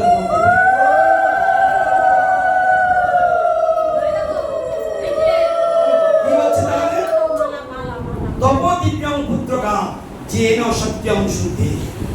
এখন আস্তে আস্তে আস্তে তাহলে আমরা পরিষ্কার বুঝতে পারলাম ঋষভদেব ভগবান তার 100 পুত্রকে ডেকে কি পরামর্শ দিলেন, কি করতে বললেন? দিব্য তপস্যা, অর্থাৎ হরিয়া। কি করতে বললেন? দিব্য তপস্যা মানে কি? হরিভজন। হরিভজন কেন? হরিপার মানে হরি দিব্য, তাই তার আরাধনা করার একটা তপস্যা, হরি আরাধনা করা। সেইটাকে যারা সাধুগুরু বৈষ্ণবের কাছে ট্রেনিং নিতে হবে, আমি কি করে আরাধনা করব। তুমি তোমার মন গড়া আরাধনা করলে তুমি যেতে পারবে। তুমি তোমার যদি মন গড়া আরাধনা করো তুমি কখনো পারবে না। তোমাকে দিব্য তপস্যা করতে হবে, হরি আরাধনা করতে হবে।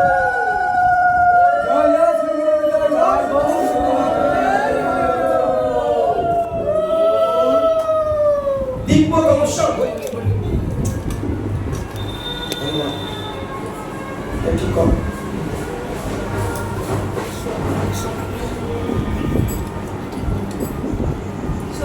গৌর প্রেমানন্দে হরি বল। তাহলে দিব্য তপস্যাটা কি বোঝা গেল? ঋষভকে ভগবান তার পুত্রকে কি করতে বললো?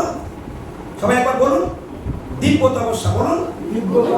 হ্যাঁ, দিব্য তপস্যা করতে বলুন। দিব্য তপস্যা মানেই হরিয়া, হরি বল।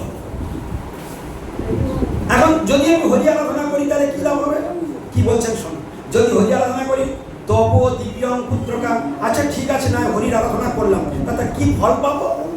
লাভের লোক লোহা পায়, বিনা লাভে কেউ তুলোই পায় না। তাহলে কি ফল লাভ করবো আমরা? যদি হরি আরাধনা করি তাহলে কি ফল পাবো? তখন উত্তর দিচ্ছি, যেন সত্যম শুদ্ধে। ফল বলে দিল, যেন সত্যম শুদ্ধে, অর্থাৎ যখন তুমি দিব্য আরাধনা আরম্ভ করবে, ভগবানের দিব্য তপস্যা আরম্ভ করবে, এই মন্দির শোনো, অন্যদিকে তাকাবে না, চোখ যেদিকে চলে যাবে মন সেদিকে চলে যাবে। তাহলে যদি দিব্য তপস্যা করি তাহলে কি লাভ হবে? বলে যেন সত্যম শুদ্ধে, কি শব্দে? ভগবান পুত্রদের বলছে যেন সত্যম শুদ্ধে, যার ফলে তোমার হৃদয়টা শুদ্ধ হবে।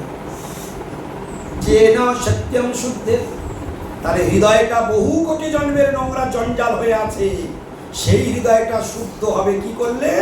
ওই দিব্য তপস্যা হরি আরাধনা করলে তবে আমার সেই নোংরা হৃদয়টা শুদ্ধ হয়ে যাবে। যেন সত্যম শুদ্ধে। আচ্ছা পিতা, যদি হৃদয়টা শুদ্ধ হয়ে যায় তাহলে কি লাভ হবে? বলে যখন তোমাদের হৃদয় শুদ্ধ হয়ে যাবে, যস্মাৎ, যার ফলে, যদি তোমাদের হৃদয় শুদ্ধ করতে পেরেছো, যার ফলে যস্মাৎ ব্রহ্মসৌখ্যম অনন্তম, অনন্তম, অনন্ত মানে যার শেষ নেই, তখন তুমি সেই গোলক বৃন্দাবনে নিত্যধামে চলে গিয়ে কৃষ্ণের সঙ্গে লীলা সহচর হয়ে তুমি অনন্ত ব্রহ্ম সুখ লাভ করতে পারবে। তোমার এই অনন্ত হয়ে আর ফিরে আসতে হবে না। তাহলে ভগবানের ভজন যে কতটা সায়েন্টিফিক, কতটা বিজ্ঞানসম্মত, সেটা এখানে বোঝা যাচ্ছে। যে ভগবানের আরাধনা কোনো সাধারণ কোনো হাওয়াই মিঠাইয়ের মতো নয়। যে ইচ্ছা হয়েছে, শখ হয়েছে, তাই হরি আরাধনা করছে, ইচ্ছা হয়েছে, শখ হয়েছে, তাই তিলক করে তুলসীর মালা নিয়ে লেগে গিয়েছে, ইচ্ছা হয়েছে, শখ হয়েছে, তাই নিরামিষ খাচ্ছে, এরকম না। এটা স্বয়ং ভগবান নিজে আচরণ করে, ভাগবত ধর্ম আচরণ করে জগৎকে শিক্ষা দিয়ে গেছেন। তাই সেই মহাপ্রভুর শিক্ষাকে অবলম্বন করে বিশ্বনাথ চক্রবর্তীবাদ বলছেন, যদি কোনোদিন আরাধনা করতে হয়, আরাধ্য ভগবান ব্রজতনয় একদম সিল করে দিন, এর বাইরে কেউ পা ফেলবে তো বিপদে পড়বে। আরাধ্য ভগবান ব্রজতনয়, ব্রজতনয় মানে কি? ব্রজের তনয় কে? কৃষ্ণ। হ্যাঁ, ব্রজের তনয় নন্দ মহারাজের পুত্র, ব্রজতনয় আরাধ্য ভগবান, একদম সরাসরি বলছে আরাধ্য যাকে আরাধনা করা উচিত, সেই যাকে আরাধনা করা উচিত তিনি আরাধ্য। আরাধ্য ভগবান বলে দিচ্ছে, আরাধ্য ভগবান ব্রজতনয়। তদ্ধাম বৃন্দাবন, একদম ধরে ধরে সিল করে দিল, সেই কৃষ্ণ কোথায় থাকে? বৃন্দাবন। এখানে বৃন্দাবন বলে সিল করলো কেন? এর একটা কারণ আছে। কি কারণ আছে? কৃষ্ণ দ্বারকাধীশ কৃষ্ণ আছে, মথুরেশ কৃষ্ণ আছে, আর ব্রজেশ কৃষ্ণ আছে। কিন্তু এখানে বিশ্বনাথ চক্রবর্তীবাদ কাকে সিল করে দিয়ে দিল? তদ্ধাম বৃন্দাবন, অর্থাৎ বৃন্দাবনে যে কৃষ্ণ থাকে, হ্যাঁ, মথুরেশ কৃষ্ণ, বাসুদেব কৃষ্ণ, এরা 7 গুণে পরিপূর্ণ, নারায়ণ তত্ত্ব, শঙ্খচক্র গদা পদ্মধারী। আর ব্রজতনয় কৃষ্ণ দ্বিভুজ মুরলীধর শ্যাম সুন্দর, নন্দনন্দন যশোদানন্দন। আর বাসুদেব কৃষ্ণ দেবকী নন্দন, বসুদেব নন্দন। বোঝা গেল কিছু? এই জন্য তফাৎ রয়েছে। যদি আপনাদের কেউ জিজ্ঞাসা করে কোনোদিন না যে কৃষ্ণের বাপের নাম কি, আপনারা 100 জনের 100 জন বলবেন দেবকী, হ্যাঁ বেটা দেবকীর পুত্র, তাই কিনা, বসুদেবের পুত্র বলবেন। কিন্তু বাস্তবিক পক্ষে কৃষ্ণের জন্মদাতা পিতা মাতা হলেন, কৃষ্ণের অ্যাকচুয়ালি কোনো জন্মই নেই, কৃষ্ণের কোনো মৃত্যুই নেই, কৃষ্ণ অনাদি। কিন্তু ভক্ত বাৎসল্য স্বীকার করে ভক্তের বাঞ্ছা পূর্ণ করবার জন্য তিনি পুত্ররূপে আবির্ভূত হতে বাধ্য হন। সেই মতো মা যশোদা, নন্দ বাবা পূর্ব লীলাতে তারা ধরা এবং দ্রোণ ছিলেন, তারা ভগবানকে পুত্ররূপে বাৎসল্য রসে সেবা করেছিলেন। সেই সেবাতে তারা সম্পূর্ণতা লাভ করেছিলেন, যার ফলে ভগবান তাদের পুত্ররূপে আসতে বাধ্য হয়েছিল। তাহলে জগতে এখন তিনি কি নামে খ্যাত হয়ে গেলেন? নন্দনন্দন যশোদা, ব্রজের তনয় কৃষ্ণ। তাহলে কৃষ্ণের বাবা মার নাম যদি কোনোদিন জিজ্ঞাসা করে, এক বাক্যে কি বলতে হবে? মনে থাকবে? হ্যাঁ, সব সময় এক বাক্যে একদম স্টিল নাও করে দেবেন নন্দ মহারাজ। বুঝতে পারছো?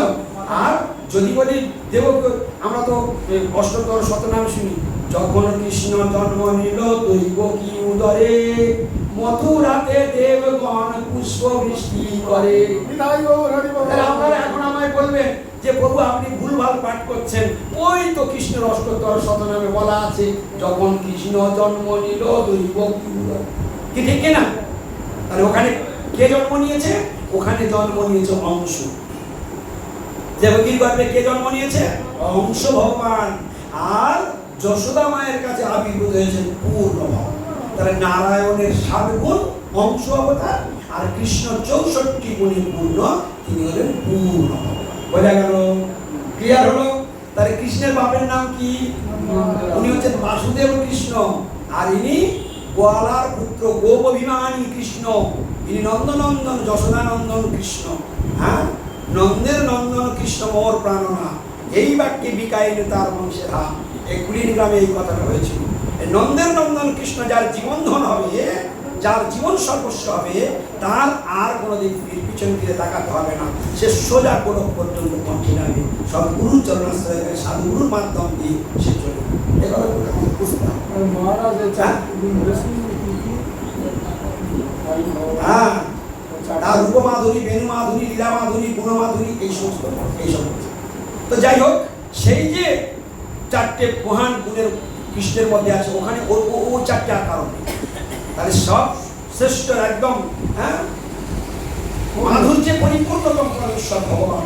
হ্যাঁ, মাধুর্যে কারণে স্বরূপপূর্ণ, ভক্ত বাৎসল্যে আত্ম পর্যন্ত পদার্থ।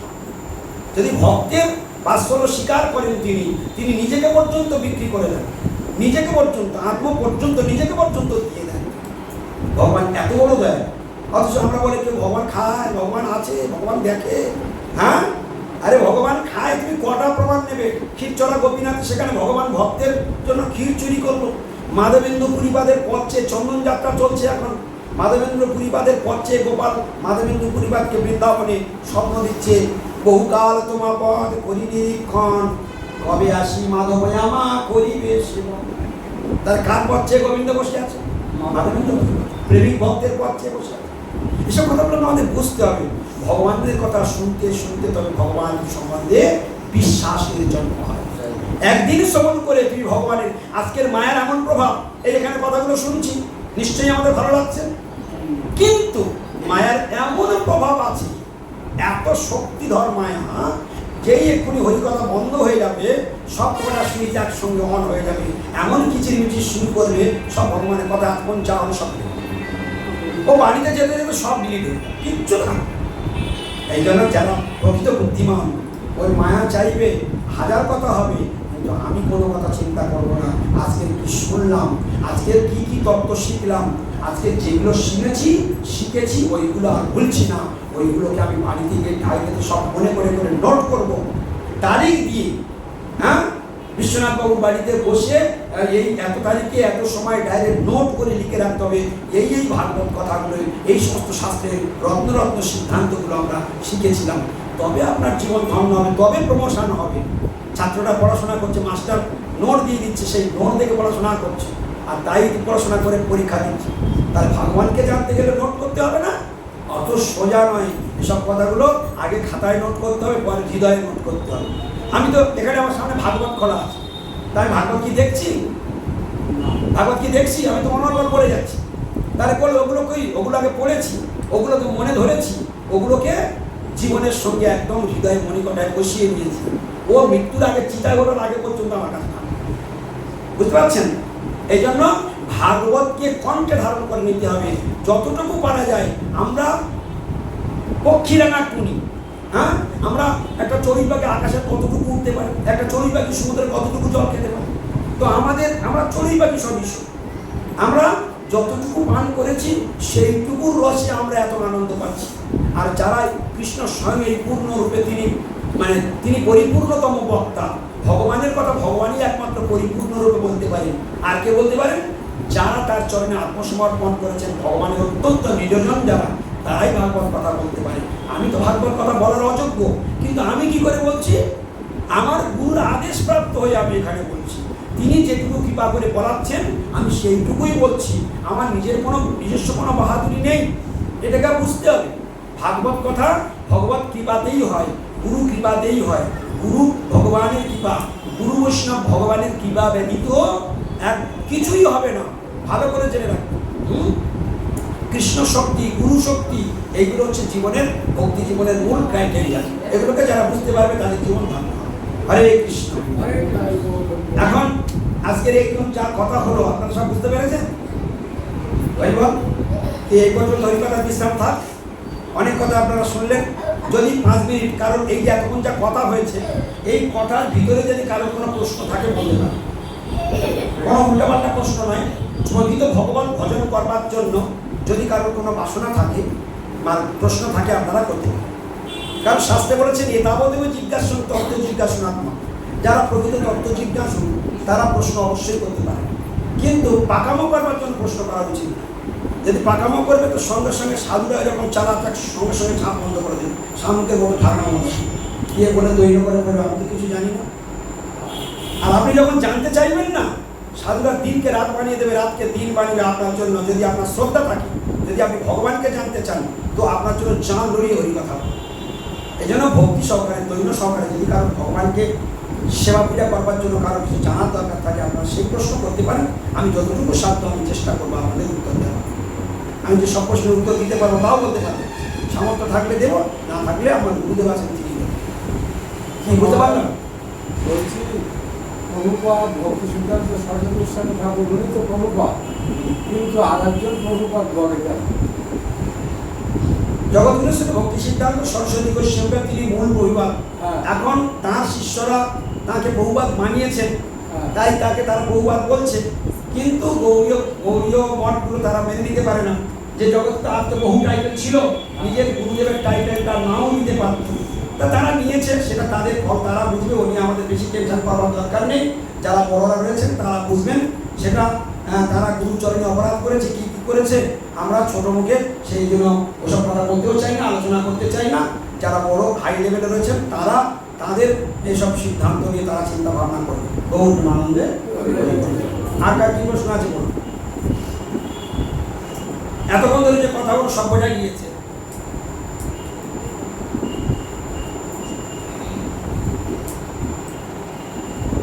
আপনারা প্রশ্ন না করলে তাহলে আমি প্রশ্ন করি কি নাকি?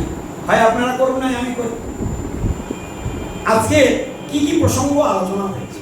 প্রশ্ন আমার প্রশ্ন, আপনারা তো প্রশ্ন করলেন, আমি প্রশ্ন। আজকে কি কি প্রসঙ্গ আলোচনা হয়েছে? ভাগবত কি? ভাগবত, ভাগবত কি? তা ভাগবত কি সেটা কি বুঝলাম না, এই ধর্ম আমরা আজকে জানতে পারলাম যে ভগবত গ্রন্থ কি। হ্যাঁ, ভাগবত গ্রন্থটা কি সেটা কে বলতে পারবেন আপনাদের মধ্যে? ভাগবত ভগবান, সর্বব্রহ্ম সাক্ষাৎ ভগবান। এই যে ভাগবত হলো, আস্তে একটা দুটো কথা, বেশি কথা নয়, এক দুটো কথার উত্তর দিতে, এক কথা কি দু কথা। ভাগবত কি না, উনি স্বয়ং স্বয়ং কৃষ্ণ, স্বয়ং ভগবান, তিনি শব্দ ব্রহ্ম রূপে তিনি আবির্ভূত হয়েছেন। তাহলে ভাগবত সমান সমান কৃষ্ণ, কৃষ্ণ সমান সমান শ্রীমদ্ ভাগবত। তাই দেখো আমাদের জীবনে কৃষ্ণকে এই পাপ চোখে দেখতেও পাবো না, কিন্তু ভাগবতকে আমি তো বুকে আলিঙ্গন করে জড়িয়ে ধরতে পারি, পারি কিনা? তাহলে এর থেকে কি প্রমাণ হলো ভগবানকে তো বুকে জড়িয়ে ধরতে পারলাম? তাহলে কৃপা হয়েছে না হয়নি? ভগবান করুণা করেছি না করেনি? এখন যদি আমি এই ভাগবতের চরণ তুলসী যদি আমি দিই সাক্ষাৎ কৃষ্ণ জ্ঞানী, তাহলে সাক্ষাৎভাবে কৃষ্ণের চরণই হোক, অভিন্ন কৃষ্ণ। এই জ্ঞানটা তো আর কি আলোচনা হয়েছে? ভগবতটাকে মাথায় করে বহন করা যায়, ওসব কথা নয়, যেটা প্রশ্ন করে তার একটাই প্রশ্ন করবো। ধরুন গ্রন্থটাকে আমি নিচে নামাবো, আমি যদি মাথায় করে নামানো যাবে? হ্যাঁ, ভাগবত আপনি বুকে রাখতে পারেন, মাথায় রাখতে পারেন, সেটা তো সেই রকম ধরনের বস্তু। আরে বল, তো সেটা সেই রকম ধরনের বস্তু, তাকে সেই রকম আদর করতে হবে। তিনি স্বয়ং ভগবান, সেটা জেনে আপনি কতটুকু আদর করবেন সেটা আপনার ব্যক্তিগত হৃদয়ে যতটুকু শ্রদ্ধা ভক্তি আছে সেই অনুসারে আপনি জানার উপর তারতম্য অনুসারে নির্ভর করবেন। আর কার কি প্রশ্ন? আর কি আলোচনা হয়েছে আজকে? শতপুত্র মানে ঋষভদেব ছাড়া কার কথা আছে? ধৃতরাষ্ট্রের শতপুত্র আর কার কথা? ও তো অনেক ব্যাপার আছে, কিন্তু ওরা কি আত্মকল্যাণমূলক প্রশ্ন হলো? ওনার শতপুত্র ছিল, আর কার শতপুত্র? সে তো ধৃতরাষ্ট্র গান্ধারী গাছ। ওটা কি আত্মকল্যাণমূলক প্রশ্ন? ওটা আত্মকল্যাণমূলক প্রশ্ন। তো ঋষভদেব ভগবান তার পুত্রদেরকে যা যা শিক্ষা দিয়েছিলেন সেই শিক্ষার কথা আমরা এখানে বর্ণন হয়েছে আমাদের। তো কি কি শিক্ষা দিয়েছিলেন ঋষভদেব ভগবান, তার পুত্রদেরকে কি শিখেছিলেন সেটা তো আমরা শুনলাম। কে বলতে পারবে? চেষ্টাকারে তুমি বলতে পারবে? তুমি, তোমাকে বলছি, চশমা যতটুকু পারো ততটুকু পারো। কি শিখিয়েছে ভগবান? ঋষভদেব ভগবান তার পুত্রদেরকে কি শিখিয়েছে? নিত্য নিত্য সেইটাকে শাস্ত্রীয় পরিভাষাতে আমি অনেকবার বলেছিলাম। কি ভাষা বলেছিলাম? সেই শব্দটা কে বলতে পারবে? বারবার উল্লেখ করেছি। হ্যাঁ, দিব্য, ঠিক আছে, বলো। দিব্য তপস্যা, এই কথাটা উল্লেখ করা হয়েছে, তাই না? দিব্য তপস্যা মানে হরিয়ানা, দিব্য তপস্যা মানে হরিয়ানা। প্রশ্ন উত্তর করলে কিরকম চার্জি ভয় ব্যাটারি, বুঝতে পারছো? প্রশ্ন উত্তরের মাধ্যমে পাঠ শুনেছে অতটা বসবে না, এই প্রশ্ন উত্তর হবে। আমার গুরুদেব আমাকে বলেছে পাঠের শেষে একটি প্রশ্ন উত্তর করব, আমার গুরুদেব আমাকে শিখিয়েছে, তো সেই জন্য আমি পাঠের শেষে প্রশ্ন উত্তর করব। তাহলে দিব্য তপস্যা কাকে বলে? প্রতিদিনের নিত্য সেবা, যেটা ক্লিয়ার হচ্ছে না, এক্ষুনি ফের বলে দিয়েছি। দিব্য তপস্যা হরি আরাধনা, হরি আরাধনাই মানে দিব্য তপস্যা। তুমি যদি মা কালীর সেবা করো আর কৃষ্ণের সেবা করো, দুটো এক হবে? মা কালীর সেবা আর কৃষ্ণের সেবা এক হবে না, ভালো করে বুঝে নেবেন। মা কালীর সেবা করলে টেম্পোরারি ফল, আর কৃষ্ণের সেবা করলে পার্মানেন্ট ফল। তাহলে মা কালীর সেবা যেটা হলো ওটা নৈমিত্তিক ধর্ম হলো, আর কৃষ্ণের সেবা হলো নিত্য ধর্ম। বোঝা গেল কিছু?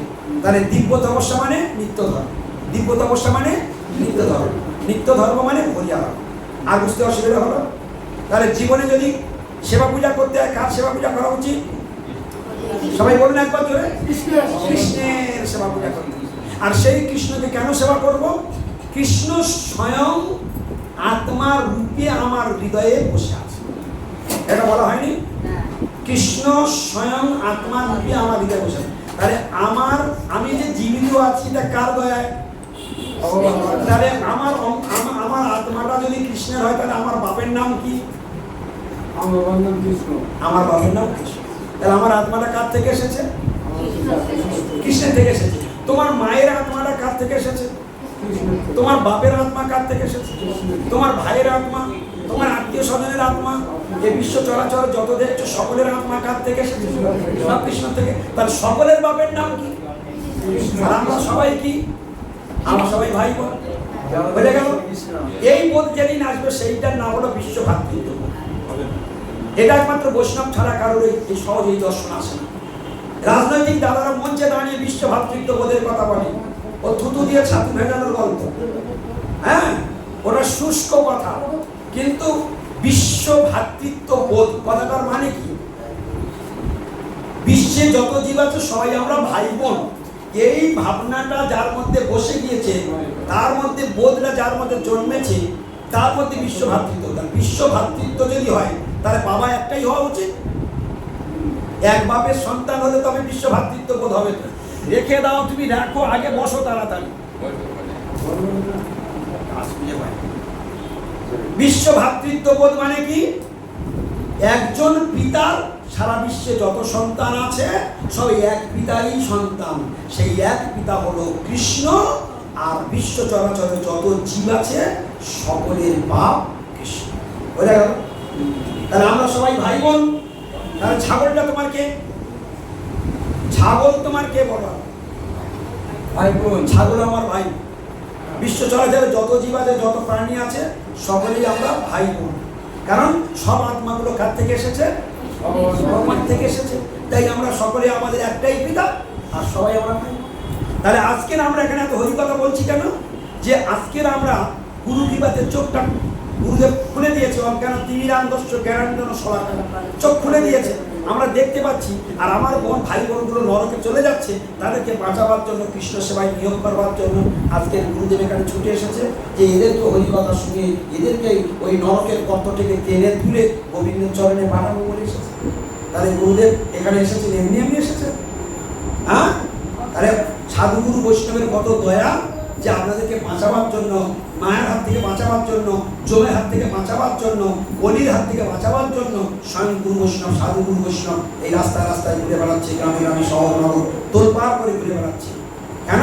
সাধু স্বভাবে তারিতে পামর, নিজ কার্য নাই তবু চান পরের ঘরে ঘরে ঘুরে বেড়াচ্ছে, নিজের জন্য নয়। সাধুর স্বভাবেই তারিতে পামর। তারিতে পামর মানে কি? পামর মানে কি? পাপী। তারিতে মানে তারণ করতে। তাহলে পাপীদের উদ্ধার করবার জন্য সাধুরা গ্রামে গঞ্জে শহর নগরে প্রত্যেক বাড়ি বাড়ি ঘুরে বেড়াচ্ছে। তারিতে পামর, নিজ কার্য নয়, নিজের জন্য না, স্বার্থ সিদ্ধি করবার জন্য, নিজ কার্য নয়, তবু জান করো, তবু জান করো, তবু পরের ঘরে কাজ। সাধুদের কোনো অভাব নেই। সাধুদের মঠে বসে থাকলেও তাদের সংসার চলে যাবে, তাদের খাওয়া দাওয়া বিন্দাস করবে, কত হাজার হাজার লাখ লাখ মারোয়ারি লাখ লাখ কোটি কোটি টাকা চেক লিখে দিয়ে আসবে, তারা বসে বসে মঠ মন্দির চালাবে, ঠ্যাঙের পর ঠ্যাং তুলে খাবে। ওই বিশ্বনাথের পৌরোধন সারাদিন আর সকাল থেকে রাত্রি 10টা পর্যন্ত দোকান খুলে বসে রাখতে হবে না, কত মুখ রোগড়ে খাটতে হয় না সাধু। কিন্তু সাধুরা গৃহস্থদের থেকেও বেশি পরিশ্রম করে। তোমরা মনে করো যে সাধুরা কোথায় বসে বসে খায়? সাধুরা অক্লান্ত পরিশ্রম করে। এই বয়সে আমাদের গুরুদেবের প্রায় 68 বছর বয়স, এখন যা পরিশ্রম করছে আপনাদের ফেলে দিতে হবে। ওরকম পরিশ্রম আমার গুরুদেব যা পরিশ্রম করে, আপনারা ওই রকম পরিশ্রম করলে না কদিনের মধ্যে চিতায় উঠে যাবে, এত পরিশ্রম করে। বুঝতে পারছেন? গুরুদেবের শরীরটা ক্লান্ত, তাই আমি ওই কথা বলছি, আমার গুরুদেব আসবে, কথা বুঝতে পেরেছেন? তো এতটাই উনি পরিশ্রম করেন, ওনার পাশে কোনো প্রয়োজন নেই, তবু উনি ঘুরে বেড়াচ্ছেন। কেন? শিষ্যগুলো জেগে উঠুক, শিষ্যগুলো ভজন থেকে সরে যাচ্ছে, তারা বিষয় মেতে যাচ্ছে, তারা ঠিক মতো ভগবানের দিকে যাত্রা করছে না, ওদেরকে স্পিড দেওয়ার জন্য, ওদেরকে চার্জ দেওয়ার জন্য গুরুদেব বেরিয়েছে। এসব কথা তোমরা বুঝবে? হ্যাঁ, তোমরা গুরুদেবকে কিভাবে তোমরা চিনবে? ওনার হৃদয় বোঝার শক্তি আমাদের নেই। ওই জন্য বৈষ্ণবের ক্রিয়ামুদ্রা বিজ্ঞে না বুঝয়। সাধুগুরু বৈষ্ণব কখন কি চালে কথা বলে, কি মুদ্রা প্রকাশ করে, কখন তিনি ক্রোধ করে, কখন কি করে, এসব আমাদের বোঝার শক্তি নেই। আর প্রাকৃত বুদ্ধি দিয়ে কখনো গুরু বৈষ্ণবের বিচার করতে যেও না, জীবনে শেষ হয়ে যায়। অতএব ওনারা ভগবানের নিজজন, ওদের ক্রিয়ামুদ্রা বোঝার শক্তি আমাদের নেই। বুঝতে পারছো? হরে কৃষ্ণ। আর কোন কোন আসনে বসা উচিত নয় তোমরা তো প্রশ্ন করলেন না। ঋষভদেব ভগবান তার পুত্রদেরকে বললো 6 জায়গায় তোমাদের বসার অধিকার নেই। সেই 6 জায়গা কে কে বলতে পারবে? হাত ধরো। 6 জায়গা তুমি বলতে পারবে? আচ্ছা ঠিক আছে, তুমি বলো, তোমার নাম কি? পায়েল।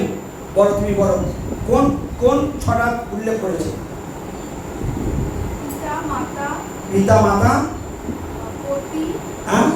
পতি গুরু, স্বজন, কথা বলবেন, 4টে বলেছি। আর আত্মীয় স্বজন, দেবতা, ঠিক রাইট, দাঁড়া, দেবতা, হ্যাঁ একটা সরে গেল মনে হয়, আত্মীয় স্বজন। গুরু বলেছো, তাহলে আত্মীয় স্বজনটা ছেড়ে গেছে, 6টা হলো। এই 6 জনের কেন ওই আসনে বসা উচিত নয়? প্রশ্ন, কেন ওই আসনে বসা উচিত নয়? না তুমি বলবে না, অন্য কেউ বলুক। কেন ওই পিতা হওয়া উচিত নয়, মাতা হওয়া উচিত নয়, গুরু হওয়া উচিত নয়, দেবতা হওয়া উচিত নয়, পতি হওয়া উচিত নয়? এটা কেন হওয়া উচিত নয়? এর কারণ কে বলতে পারবে? এক, তারা হরি আরাধনা করে না, তারা হরি আরাধনা করে না। তারা এমনি মুক্তি দিতে পারবে না। তারা এই যে আত্মকল্যাণ করে আমাকে মুক্তি পেতে হবে, মুক্তি দিতে পারবে না কাজে। হয়েও হলো না। আর কে বলতে পারবে? আর কে বলতে পারবে? সঠিক উত্তর এখনো আসেনি। কি জন্য ওই 6টা আসন দখল করা উচিত নয়? ওই আসনে বাবা সেজে বসেছো, মা সেজে বসেছো, হ্যাঁ গুরু সেজে বসেছো, গুরুজন সেজে বসেছো, প্রণাম নিচ্ছ, হ্যাঁ তোমার ওই আসনে বসা উচিত নয়। সেটা কি কি কারণে বসতে নিষেধ করেছিল ঋষভদেব ভগবান? তারা বার শুনেছো কিন্তু জন্ম মৃত্যু থেকে, হ্যাঁ জন্ম মৃত্যু থেকে ওনারা কিছু করতে পারবে না। আমাকে গুরু এই প্রশ্নের উত্তর সবে আসন্ন মৃত্যুর হাত থেকে যিনি আমাকে বাঁচাতে পারবেন না, তাদের 6 জনের এই আসনে বসা উচিত নয়। বোঝা গেল? তাহলে চিন্তা, এই যে প্রশ্নটা হলো বলে এতক্ষণ চিন্তা করে করে সবই। তাহলে এর জন্য জানতে হবে কিরকম শ্রোতা হতে হয়, বুঝতে পারছো? কিরকম ভাবে শুনলে তবে এইসব কথাগুলোর উত্তর দেওয়া হবে। তাহলে আমরা যে বাবা মা হয়ে বসে আছি, হ্যাঁ আমরা এই সন্তানদেরকে চুলা থেকে বাঁচাতে পারবো? তাহলে আমরা সবাই বাঁচতে পারবো, আর আমাদের সবাইকে বাঁচাতে পারবে একমাত্র সাধু গুরু। আগে গুরুকে ধরলেও পাবেন, আগে সাধুকে ধরতে হবে, সাধুকে ধরে গুরুর কাছে দিতে হবে, গুরুকে ধরে গৌর সুন্দরের কাছে দিতে হবে, গৌর সুন্দরের কৃপাকে লাভ করে জীবন সেবা করতে করতে গুরুকে টপকে তুমি ডাইরেক্ট গুরুর কাছে যেতে পারবে না। গুরুর কাছে গিয়ে তুমি কি করবে? তুমি তো মাছ মাংস খাচ্ছ, তুমি তো বাড়িতে অনাচারে ভরা আছো, গুরু তোমার কাছে, তুমি গুরুর কাছে যাও, তোমার হরিনাম দেবে, গুরু তোমার চরণে আশ্রয় দেবে। কি কথাটা বোঝা গেল? তাহলে আমি যদি ডাইরেক্ট গুরুদেবের কাছে যাই, গুরুদেব আমার চরণে আশ্রয় দেবে না। তাই গুরুর আগে সাধুর কাছ থেকে শিক্ষা গুরুদেবের সাধুকে বরণ করতে হবে, সাধুর কাছ থেকে জীবনের ট্রেনিং নিতে হবে। তিনি সবকিছু শিখিয়ে পাস করিয়ে দেবেন। গুরুদেব দেখবে হ্যাঁ সব ঠিকঠাক আছে, তখন তিনি তোমার সেই হৃদয়ের জমিতে বীজ মন্ত্র প্রদান করবেন।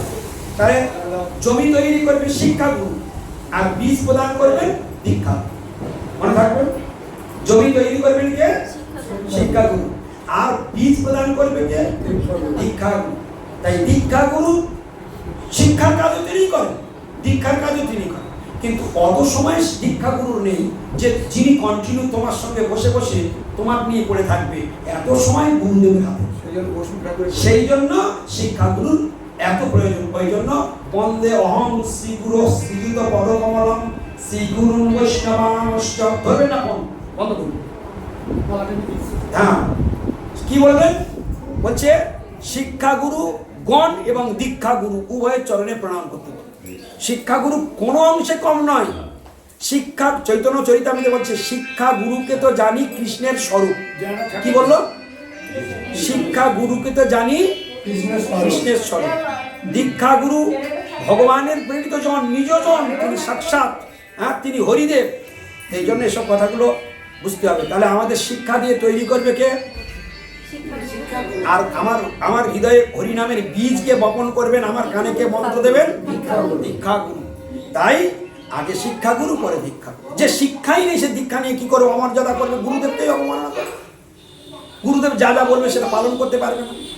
আর শিক্ষাটা নিয়ে যদি আমি কমপ্লিট করে নেই, তারপর যদি আমি দীক্ষা গ্রহণ করি, কি বোঝা গেল কি? এই জন্য এই জিনিসগুলোকে আমাদের বুঝতে হবে। তাহলে এই পর্যন্ত হরিকথার প্রশ্নোত্তর অনেক হলো। কি প্রশ্নোত্তর ভালো লাগলো? হ্যাঁ, প্রশ্নোত্তর মধ্যে মজা আছে। প্রশ্নোত্তরের মধ্যে অনেক কিছু রিভাইজ হয়ে যায়, যেগুলো সব ভুলে যাচ্ছিলে সেগুলো সব রিভাইজ হয়ে গেল, মনোনিবেশ হয়ে গেল। তাহলে 6টা জিনিস মনে থাকবে তো? 6টা কি কি? হ্যাঁ, আত্মীয় স্বজন, মাতা পিতা, গুরু, দেবতা, পতি, আত্মীয় স্বজন। এই 6 জনের কথা যেন মনে থাকে, আর জীবনে ভুলবে না। এদের এই আসনে বসবার অধিকার নেই। কি কারণে নেই? কারণ এরা মৃত্যুর হাত থেকে বাঁচাতে পারে না। উত্তর করে থাকবে। আর কবে ভুলে যাবে কথা বলা উচিত? এমন করে ভেতরে ঢুকিয়ে দেওয়া হলো যে আর যেন জীবনে বেরিয়ে না যায়। যা প্রবেশ করেছে ও যেন আর বেরিয়ে না যায়। হয়ে গেল। আর কি বলেছিল ঋষভদেব? ভগবান কি তপস্যা করতে বলেছিল বলে দিয়েছি, বলো। হরি আরাধনা। আর সেই শব্দটা ওটা তো আমি সহজ করে দিয়েছি, দিব্য তপস্যা। এই শব্দটা হচ্ছে ইম্পর্টেন্ট শব্দ। দিব্য তপস্যা মানে কি? হরি আরাধনা। আচ্ছা, যদি হরি আরাধনা করা হয় তাহলে কি হবে বলেছিল? হরি আরাধনার তো একটা ফল আছে। তার পিতা বলে দিয়েছিল যদি তুমি হরি আরাধনা করো, বলতে পারবে না। তো বলতে পারবে? ওটা তো পরের কথা। তার আগে আরেকটা আছে। বলছি যদি তুমি দিব্য আরাধনা করো তাহলে কোটি কোটি জন্মে যে হৃদয়ে যে জঞ্জাল আছে সেই জঞ্জাল দূরীভূত হয়ে হৃদয়টা শুদ্ধ হয়ে যাবে। বলা হয়নি? আর হৃদয় যদি শুদ্ধ হয়ে যায় তাহলে কি হবে? ব্রহ্ম সৌখ্যম তু অনন্ত। তুমি গৌর বৃন্দাবনে গিয়ে অনন্ত ব্রহ্মস্বরূপ তুমি ভগবানের সঙ্গে বাস করতে পারবে। গৌর প্রেমানন্দে। এগুলো কি ভুলে যাবে?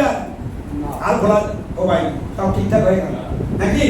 হরে কৃষ্ণ। আমার বউদেরকে ডেকে দাও, কীর্তন হবে।